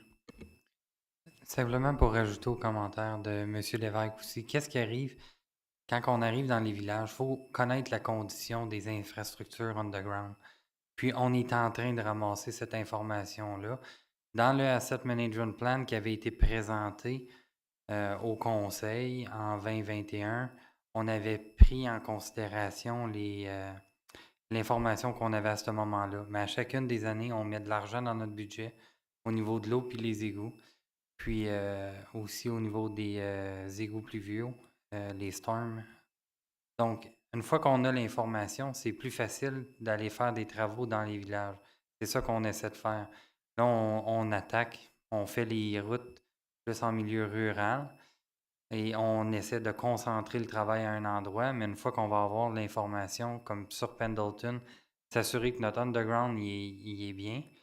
Et en même temps, c'est quand on arrive dans les villages, si on a des réparations à faire au niveau des égouts, ça devient difficile parce que les fonds proviennent de 1400 usagers, de 1400 utilisateurs, pas utilisateurs, mais de gens qui sont connectés au système. Donc, ces gens-là, le coût est excessivement élevé pour faire des réparations underground. C'est pas qu'on veut pas en faire dans les villages, c'est que c'est les coûts des projets. Vous regardez King Street, on parle de 5,1 millions pour 400 mètres. On peut pas faire des projets comme ça toutes les années. On va étouffer les gens qui sont sur l'eau et les égouts. C'est pour ça que les projets, souvent en milieu rural, vont plus rapidement, sont mis de l'avant dans la AMP. Et aussi, en général, sont utilisés par plus de gens. Si on prend Pendleton, je comprends Pendleton est dans une situation peut-être problématique, mais si on compare Pendleton à Patty Road, où ce que Patty Road sert en plus Maplewood et la subdivision du Royal Alexander, et le nombre de maisons qu'il y a sur Patty Road, on a beaucoup plus de gens sur ce chemin-là qui l'utilisent que Pendleton, qui n'est pas encore fini d'être construit. Donc, c'est plein de facteurs qui ont été mis dans le Asset Management Plan. C'était les raisons pourquoi ils ont été mis dans cet ordre-là. Une chose qu'on planifiait faire à un certain point, c'est que l'étude va être refaite au niveau des routes, au niveau du Pavement Condition Index. On va refaire l'évaluation. Je crois que Travaux publics, à un certain point, voulait présenter au conseil là, juste une map pour démontrer où est-ce qu'on a du rouge, puis quelles sont les valeurs de différents chemins. Donc, je vais faire une petite parenthèse. Merci, M. Tessier. Any other comments, questions? I have a mover, I have a seconder, as presented as is. We'll go to a vote. If it's defeated, you'll have your opportunity to go and get 100,000 out of the surplus. 100,000. All those in favor? Those against? Carried.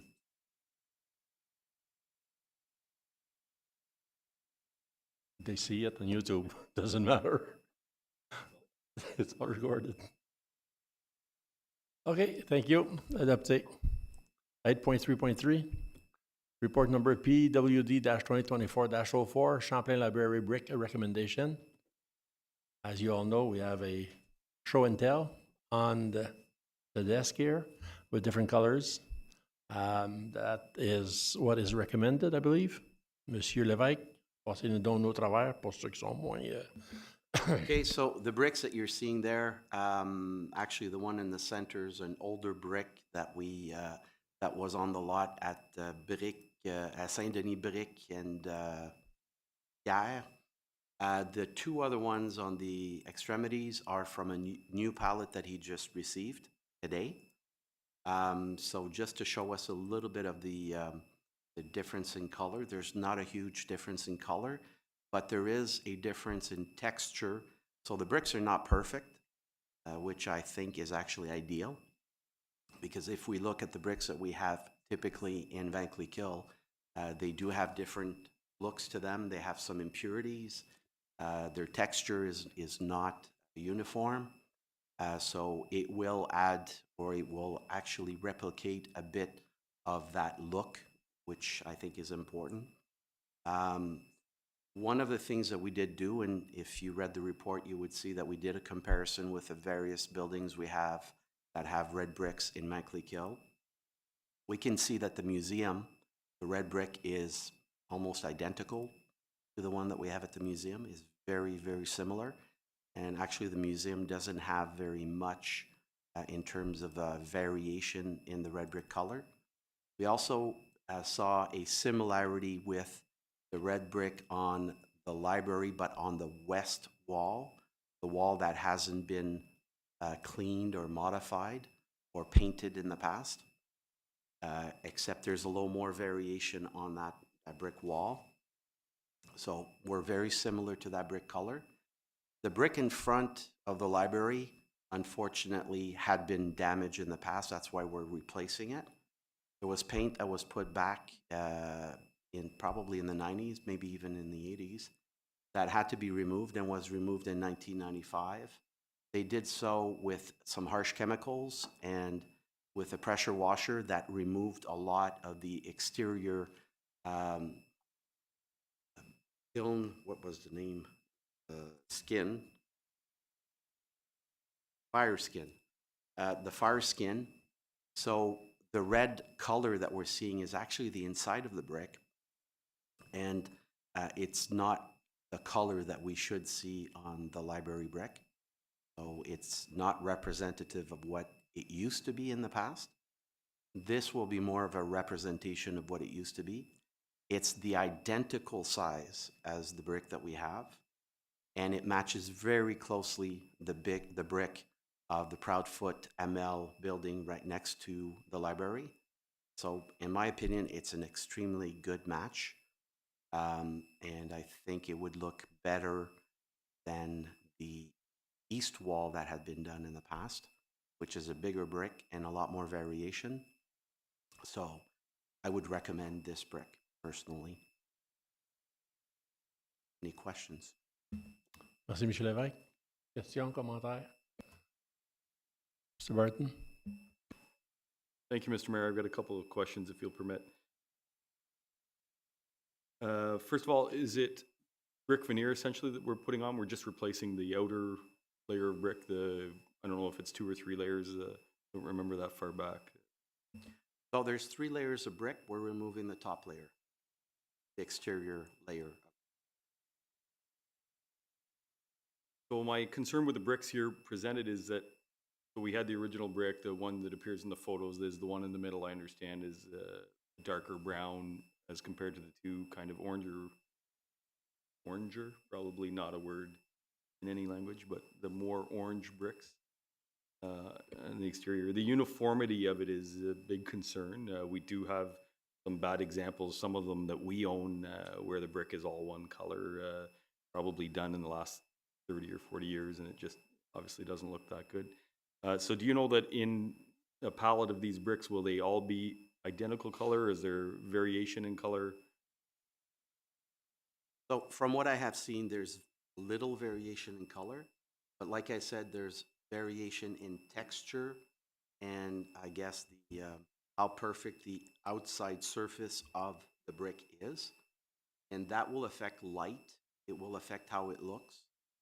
And I believe it's going to give it less of a, it's all the same look and all the same color. It will have an impact on how it looks. Is it going to be as nice as perhaps the brick on the west side, which has more variation? It's not going to be the same. And that's because of the way the brick used to be made in the past. It was a very ununiform process. Not the case anymore. So there will be some uniformity, but I think the texture will help a lot. If you'll continue to permit me, and because it will be asked, I don't fully recall the original report that we received years and years ago, but sealing the brick in place is not an option because of the damage that was in the removal of the paint. There's nothing we can do to keep the current brick in place. And further to that, then, was reclaimed brick considered? There are brick buildings. There's one recently demolished on 34 that's got that style of a brick. Was that considered? And last, those are 2 questions, and my last one, I won't even commit to that, but my last one right now is, will the decorative cornice features, the decorative brick at the top of the structure that ties into the adjacent building that houses a couple of businesses, will that be maintained as well? So decorative features, no option in sealing the brick that's there, and was reclaimed brick considered? So being able to reseal it, I just know that the EVB report recommended the replacement of the brick. I don't know if there's a way to seal or reseal the brick. We could find out, but there's already quite a bit of damage in some areas. That would be, for me, that's a concern at this point in time. But I can further investigate that and see. In terms of reclaimed brick, we did go with a bricklayer and with a Saint Denis brick and tried to find the best brick to fit the process, but also it's a question of cost. So we found a brick that's affordable. So is there reclaimed brick somewhere else that we could find? We could go and try to find some reclaimed. Could be another option. But at this point in time, if the grant were approved, then reclaimed brick would be an option, unless it's at 230 or less. We wouldn't have enough funds from the grant to be able to. Yeah, I appreciate that comment, and I think we all understand that reclaimed brick is going to be more expensive, but we've asked here a number of times about that being a possibility. So I would be interested to hear, and maybe the company that we're dealing with doesn't do that type of thing, but I live in one of these 130-year-old brick houses, so I have a very strong relationship with my bricklayer, and that's the type of person that does come in and matches the brick very well. So it can be done, and at what cost? If it comes back and it's the price of the building, then I don't imagine this group is interested. If it comes back and it's just a percentage above, then at least that's a discussion or debate we could have. So I'd be really interested in the reclaimed brick. The ceiling, I'm afraid that the damage is too extensive, that it won't work, but if we're asking about one, we could probably ask about the other. And then lastly, there was decorative cornice. So the bricklayer did indicate that they were going to redo the job. They're specialized in doing. Thank you, Mr. Burton. Fait que là, on est pogné entre, do we go back to square one and decide if we can get it reclaimed, or that's what you're asking, if it's possible to be reclaimed. So we're not going to make a choice or we can still make the choice and then.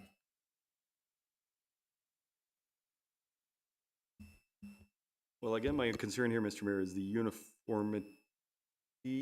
Thank you. I got it. Uniformity of the brick itself. If we choose that brick in the middle and they come and they're all that identical color, I appreciate that they're, maybe slightly different sizes or imperfections, which will help, but the color is appropriate. The brick we did on the side was, I believe in that situation, they mixed a bunch of batches together to kind of give us a variation, but ultimately it really doesn't match, and it looks like a very new brick veneer as compared to the original brick building. So I would, unless we absolutely have to decide tonight to move forward tomorrow, I would appreciate if we could at least come back to the next meeting and unless the timelines dictate otherwise.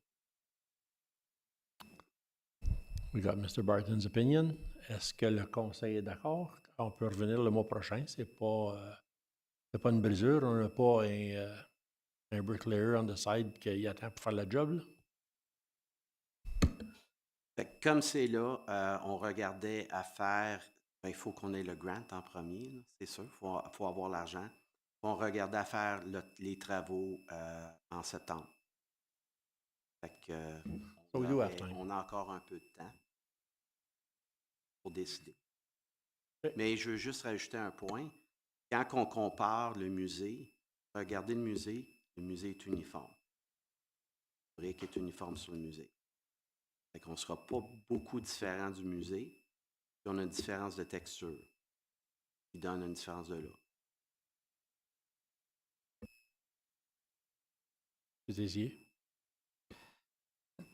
Une petite chose simplement que je voulais rajouter, c'est que dans l'application en tant que telle, on n'avait pas de prix pour une brique qui serait recyclée en tant que telle là, à ce moment-là.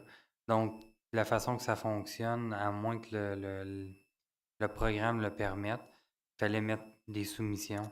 Puis le montant qu'on a appliqué, c'est le montant qu'on avait en cours pour cette brique-là. Donc, si jamais on revient, il n'y a pas de problème, on peut revenir dans un mois si on a la subvention, premièrement. Mais si jamais il y a un dépassement de coût par rapport à la brique, il va falloir trouver une façon de le financer. C'est ça. Il n'y a pas moyen d'aller chez Saint-Denis Brique-et-Pierre puis se bâtir un mur avec les briques. Je veux dire, il n'y a pas de mortier, là, mais juste se bâtir un mur, prendre une photo pour revenir au conseil pour montrer qu'est-ce que le look aurait de l'air. Je veux dire, on est capable de prendre une heure de temps puis aller se monter un mur. Je ne peux pas m'imaginer qu'on ne serait pas capable de dépenser ce montant-là, puis ça nous donnerait un aperçu de réel de ce que le mur aurait de l'air sans s'en aller. Puis je ne veux pas contredire M. Barton, je pense que son idée est excellente. C'est juste que je pense que ça va être très dispendieux. 2,5 piastres la brique, 2 piastres pour le nettoyer, puis un autre 2,5 piastres pour le reposer. Je pense que c'est ça qui va arriver. Est-ce que c'est possible d'aller chez Saint-Denis-Brique-et-Pierre puis de demander pour une palette? Au pire, aller, même si on la jette, il y a quoi? Il y a 400 briques sur une palette? 2 piastres la brique, c'est 800 piastres. Là. On va être capable de patcher en quelque part des coins de briques où c'est qu'il va en avoir besoin. Non, mais je ne peux pas croire qu'on n'est pas capable d'aller monter un mur chez Saint-Denis-Brique-et-Pierre. C'est juste ça que je veux dire. M. Miner. Merci, M. le maire. Cette brique-là, elle est disponible quantité. Est-ce quelque chose qui est encore produit, ça, là? OK.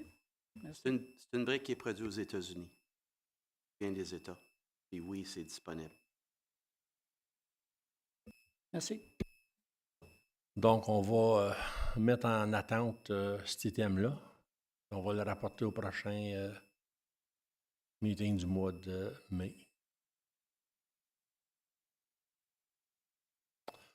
Merci beaucoup. On s'en va à l'item 8.3.4, rapport CCD. Oh, sorry. Go ahead. Oh, we did have a move. Sorry, Mr. Mayor. Perhaps we could receive the report and have a resolution to receive and to table the decision. Okay.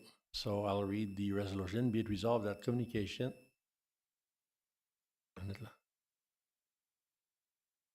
Pourquoi j'ai ça? Oh, yeah, wrong one.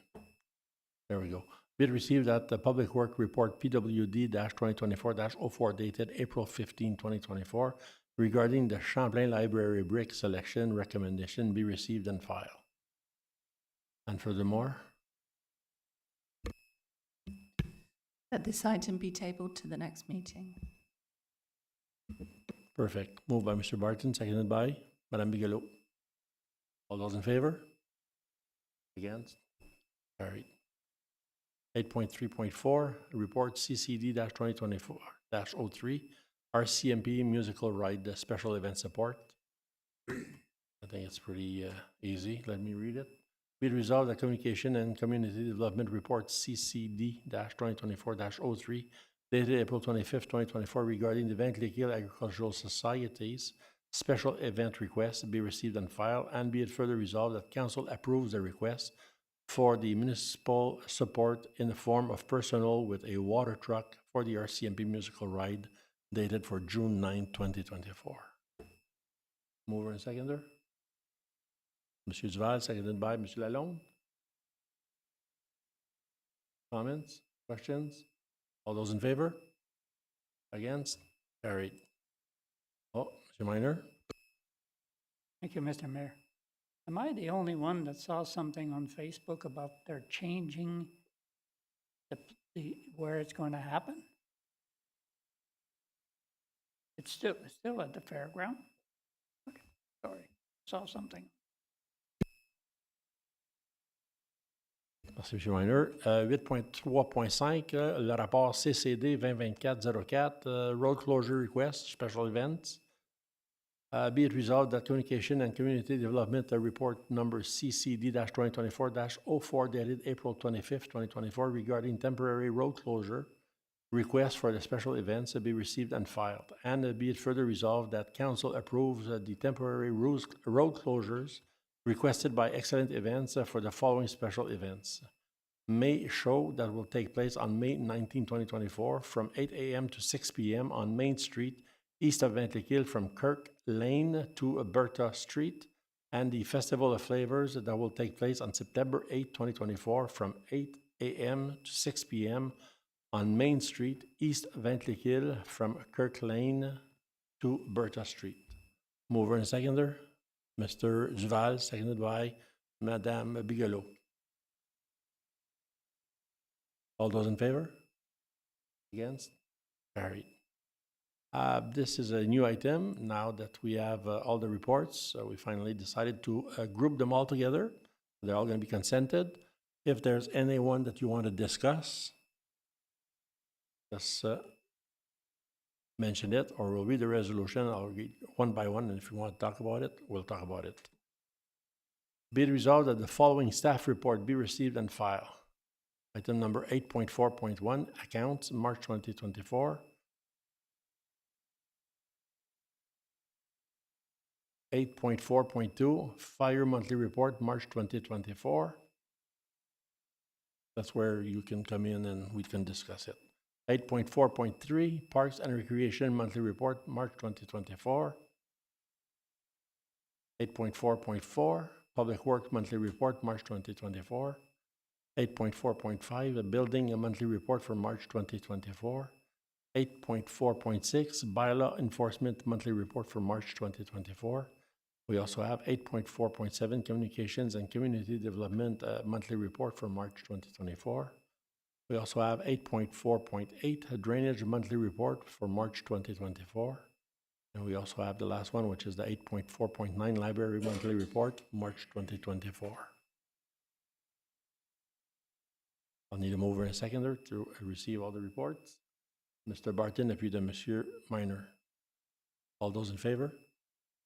Those against? Carried. We'll go down to item number 12. J'ai passé une par une. Too bad, so sad. Goodbye. T'en as-tu une autre, Christian? Okay. Other business, we'll go at 12.1. Monsieur Burrows. Thank you, Mr. Mayor.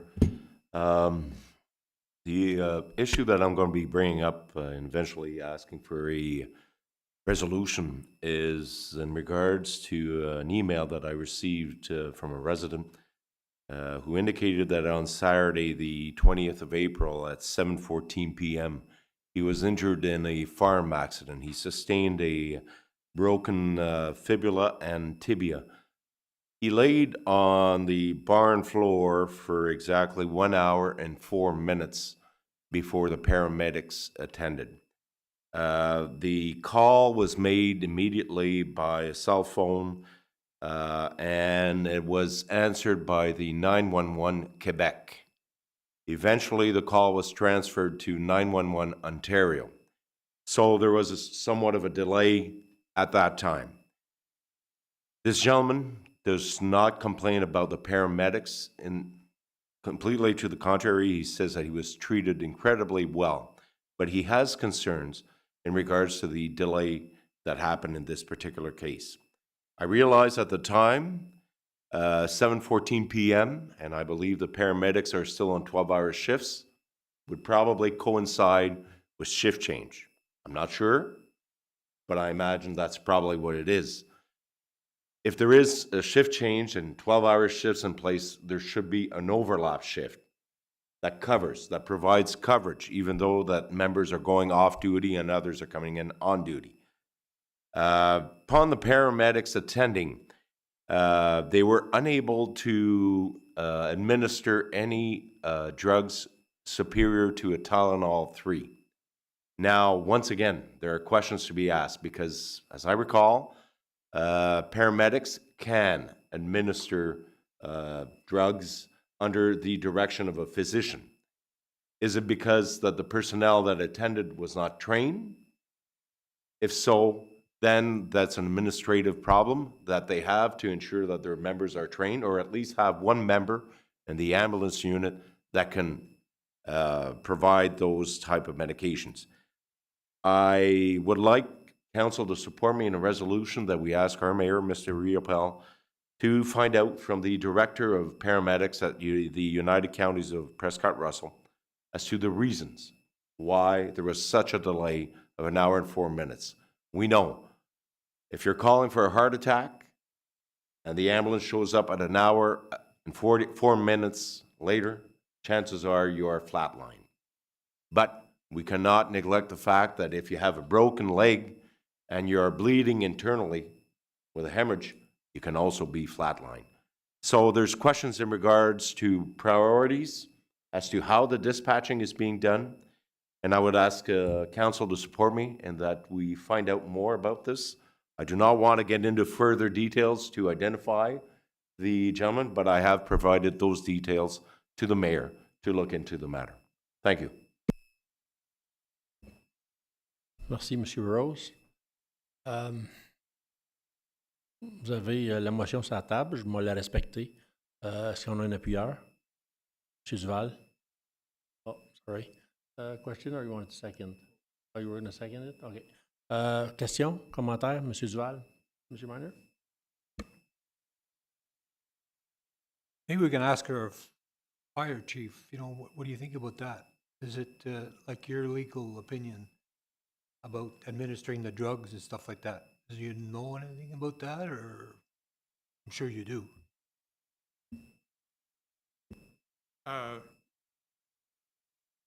First of all, I'm not aware of this call at all. Fire department didn't respond to it, and I think the paramedics are licensed to different levels, so which ones are required to, which ones of them can administer certain drugs, I'm not an expert in that, so I won't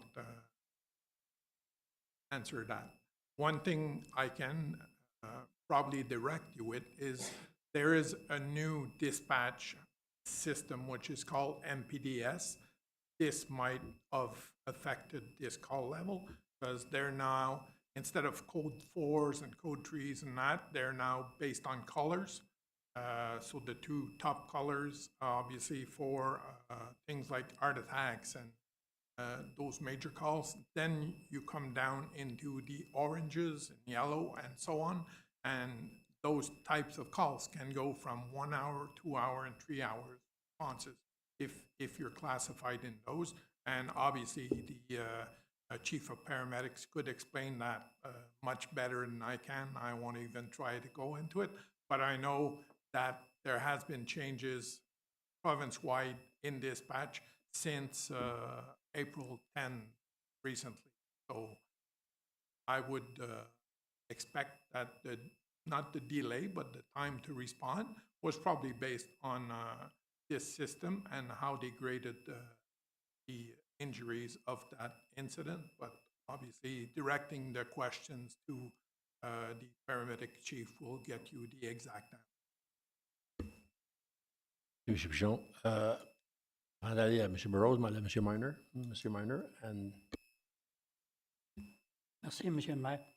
J'ai bien compris au départ, ça a été envoyé au 911 Québec parce que ça avait été fait par un cellulaire, ça dépend du numéro du cellulaire. Alors, c'est possible que ça ait perdu du temps. Je ne vous dis pas, ça n'explique pas le restant de vos questions. Je sais qu'à ce niveau-là, il y a l'affaire des tours aussi. Là. Et si tu appelles à tel endroit, même si ton cellulaire est Ontario, ça s'en va à Tour de Saint-André, bien là, à ce moment-là, j'imagine que ça s'en va peut-être là-bas. Ça expliquerait possiblement ça. Merci, M. Miner. Mr. Barton, après ça, M. Burroughs. Thank you, Mr. Mayor. I can speak to a couple of these issues. I did work as a paramedic in the province of Ontario for some time, a while ago, so I'm by no means an expert, but I do have some experience. And I still work in a similar industry. Yes, the province, is probably good that the public knows the province has gone to a new MPDS process just very recently. Probably didn't affect anything in this situation. Mr. Burroughs, my own most recent experience with the ambulance here in Prescott Russell was a situation where the former mayor the former warden laid outside for over 3 hours with multiple fractures at 82 years of age with medical history, et cetera, also waiting for an ambulance, and that was a couple of months ago. So I don't think MPDS has changed anything, although there has been a change. The idea being that if you're having a heart attack, you'll get somebody as quick as possible, but anything short of that in the system today, we're going to wait. Specific to the level of service provided or Tylenol provided, there are multiple levels of paramedics in the province of Ontario. It's similar to your background with policing, Mr. Burrows, where there is level of service and different areas decide what they want to offer based on cost. And although we do offer advanced care paramedics here in this region, they're not on every ambulance. Critical care paramedics we don't generally see here, but we do have advanced care people. It's just unfortunately a bit hit or miss who you get. They can, through their dispatch process, choose to send an ambulance to a specific call based on the information, but again, that ambulance may be coming from further away. Ultimately, what I believe the issue, and I do support the fire chief's recommendation, if you hear from the ambulance service, I think they're going to tell you the big issue and what has happened in the last 10 years in emergency service in North America generally, or especially in this region, is the introduction of GPS to ambulance response, police response, fire response. And now that you're getting the closest vehicles for lots of different things, that's part of the issue. And what happens for us is that our ambulances often pick up patients and have to transfer them to the city of Ottawa, to the hospitals in the major center. And then when they're leaving those hospitals, driving down the streets, they're picked up on the GPS as being the closest ambulance to a call, not in our region, not in our area. And it's been an issue I think the county has fought against for years and years and years. The paramedic chief would be much more positioned to explain to you the intricacies of that problem, but there's offloading delays, there's giant problems up and down through the health system where they won't allow paramedics to leave patients in hospitals, nobody to look after them, so they have to wait and wait and wait. Once they're finally relieved of their patient in hospital in the city, they get back on the road and end up doing calls. And I, where I work in my daytime job with my other hat on, still regularly run into Prescott Russell paramedics outside of Prescott Russell. You know, they're providing a service to somebody that needs it as quick as possible. If I'm involved, for sure, I understand that. But there's a giant issue there, and it doesn't just stop here in the region. It needs it's a provincial, if not a federal issue. Provincial, usually dealing with healthcare, but there's a giant problem there. And I encourage us to reach out to the paramedic chief to see what he can do to help. But I also encourage our leader of council to support at the upper tier, because I know it's an ongoing issue they have with the province, and it's an ongoing fight. Something needs to be done because our region is desperately undercovered, and the situation that I'm also familiar with, you know, having to wait that length of time is, I don't think any of us think acceptable. I'm excited and interested to hear the outcome. Thank you, Mr. Burton. Mr. Burrows? Just to basically finalize my thoughts in regards to this, Mr. Mayor, just for more information, I look at the time, the 7:14, that's shift change, like I indicated earlier. And there are ways, and you will find out as to why this happened, this delay occurred. But I think if, you know, there should always be an overlap shift. And I don't know if the paramedics here use that, but on 12-hour systems, normally there's always an overlap so that you do have personnel that's capable of answering at any time. The other issue in regards to administrating drugs, higher than a Tylenol 3. My information was, and as indicated by Mr. Barton, there are paramedics that are trained. If we, again, the administration of the paramedic units, it's their responsibility to make sure that there should be one person trained per vehicle.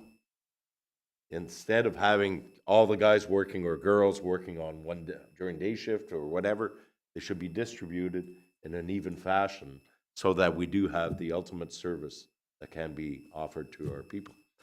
And I feel for the incident that Mr. Barton was describing, and I understand that heart attacks are a priority, but you can also die of internal hemorrhaging.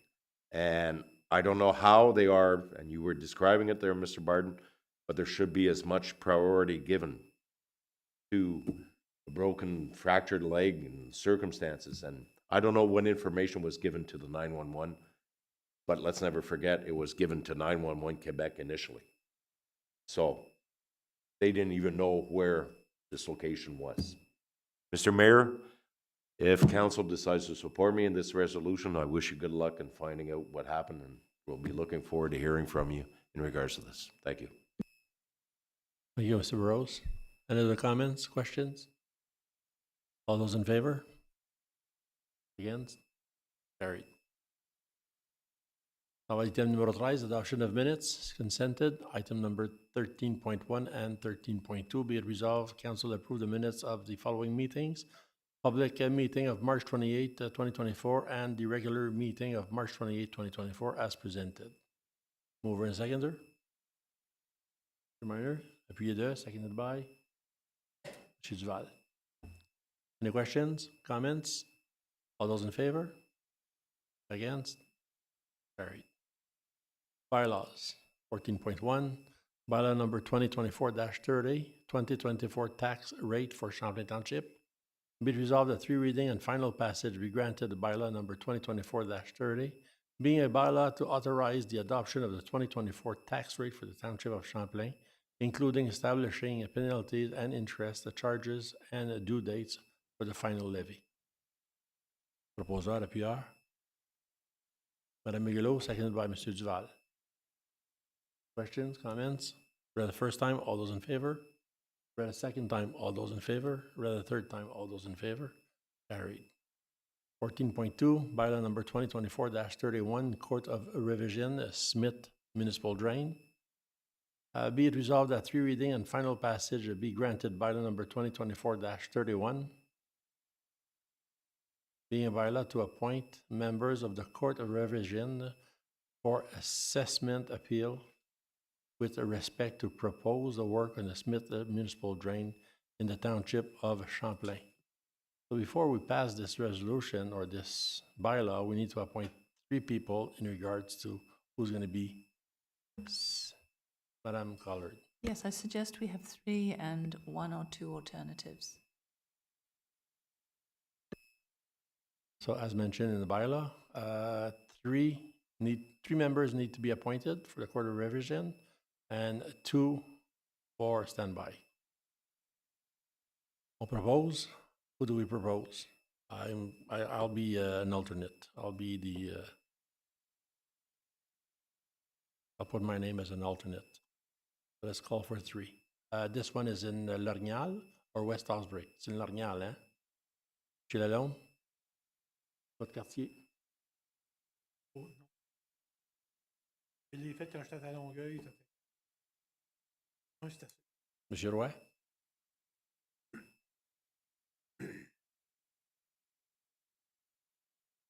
Reiner? Nobody wants to volunteer, so I got to go one by one. Madame Bigelow? We got 2. Monsieur Burrows? Vous êtes bon, c'est les drains municipaux, vous? J'ai l'expérience requise avec le drain mill, donc je vais l'accepter.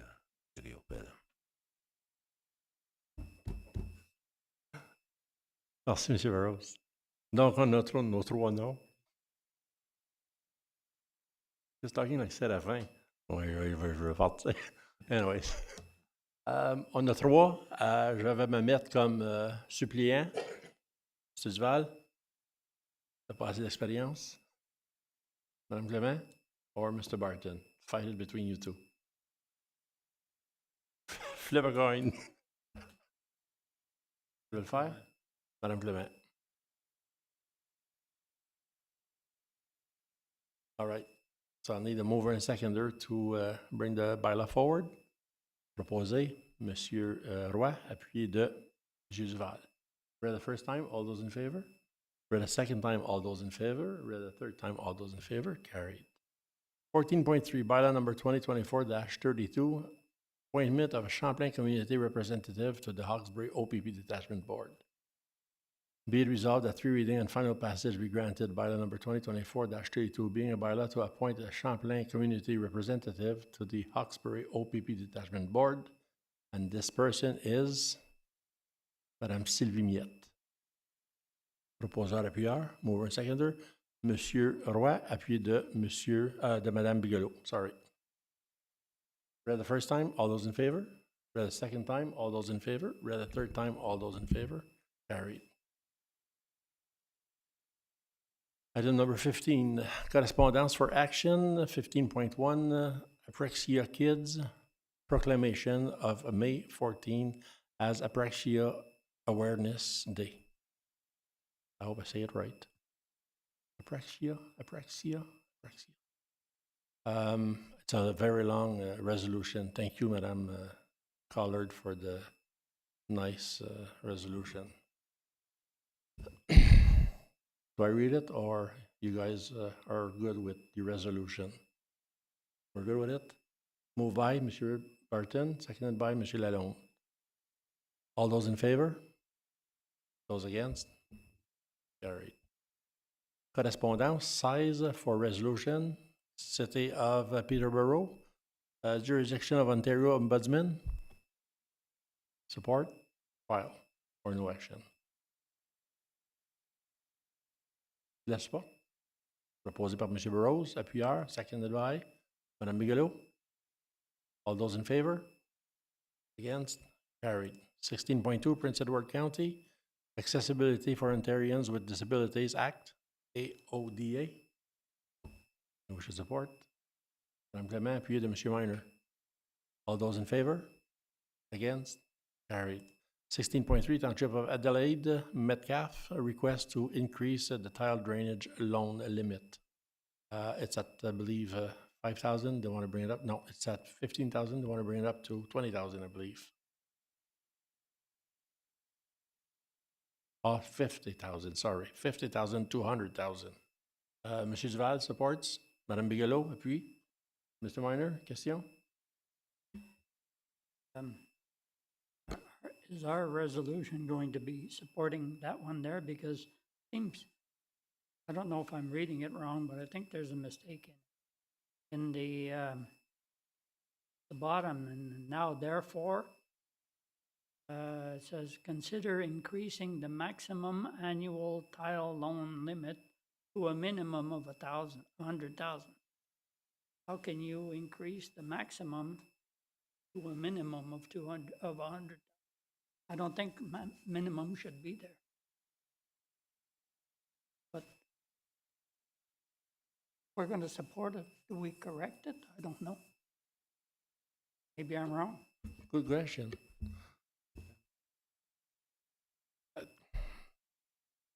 I tend to agree with Mr. Miner. It should be maximum of 100,000, not to a minimum of 100,000. That would be your minimum that you could be borrowing. I don't think that's the intent. So I think we should file.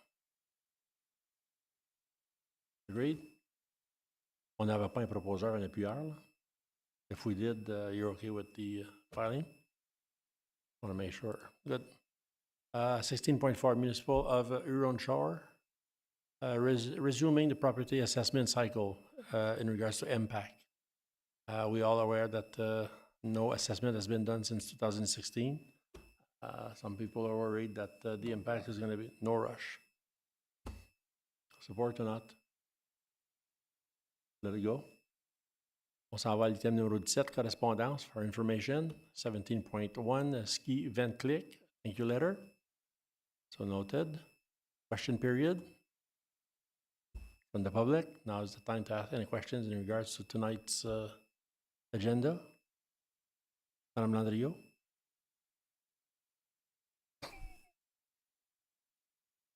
Announcement number 19. Monsieur Roy. Merci. Just to clarify, Friday, the 24th of May, at the Ventlikill Vineyards. The Prescott Russell Trail will have the comedy event, which was supposed to be at Bose, but there wasn't enough tickets sold. However, now at the Ventlikill Vineyards, there's only 16 tickets as of last night that were left. $20 each. They can be bought on the Prescott Russell web site. On the in the 30th of April at 12:30, the Alfred Pavilion will be officially recognized. So you're all invited to be there at that time as well. Quelle date encore au mois de juin?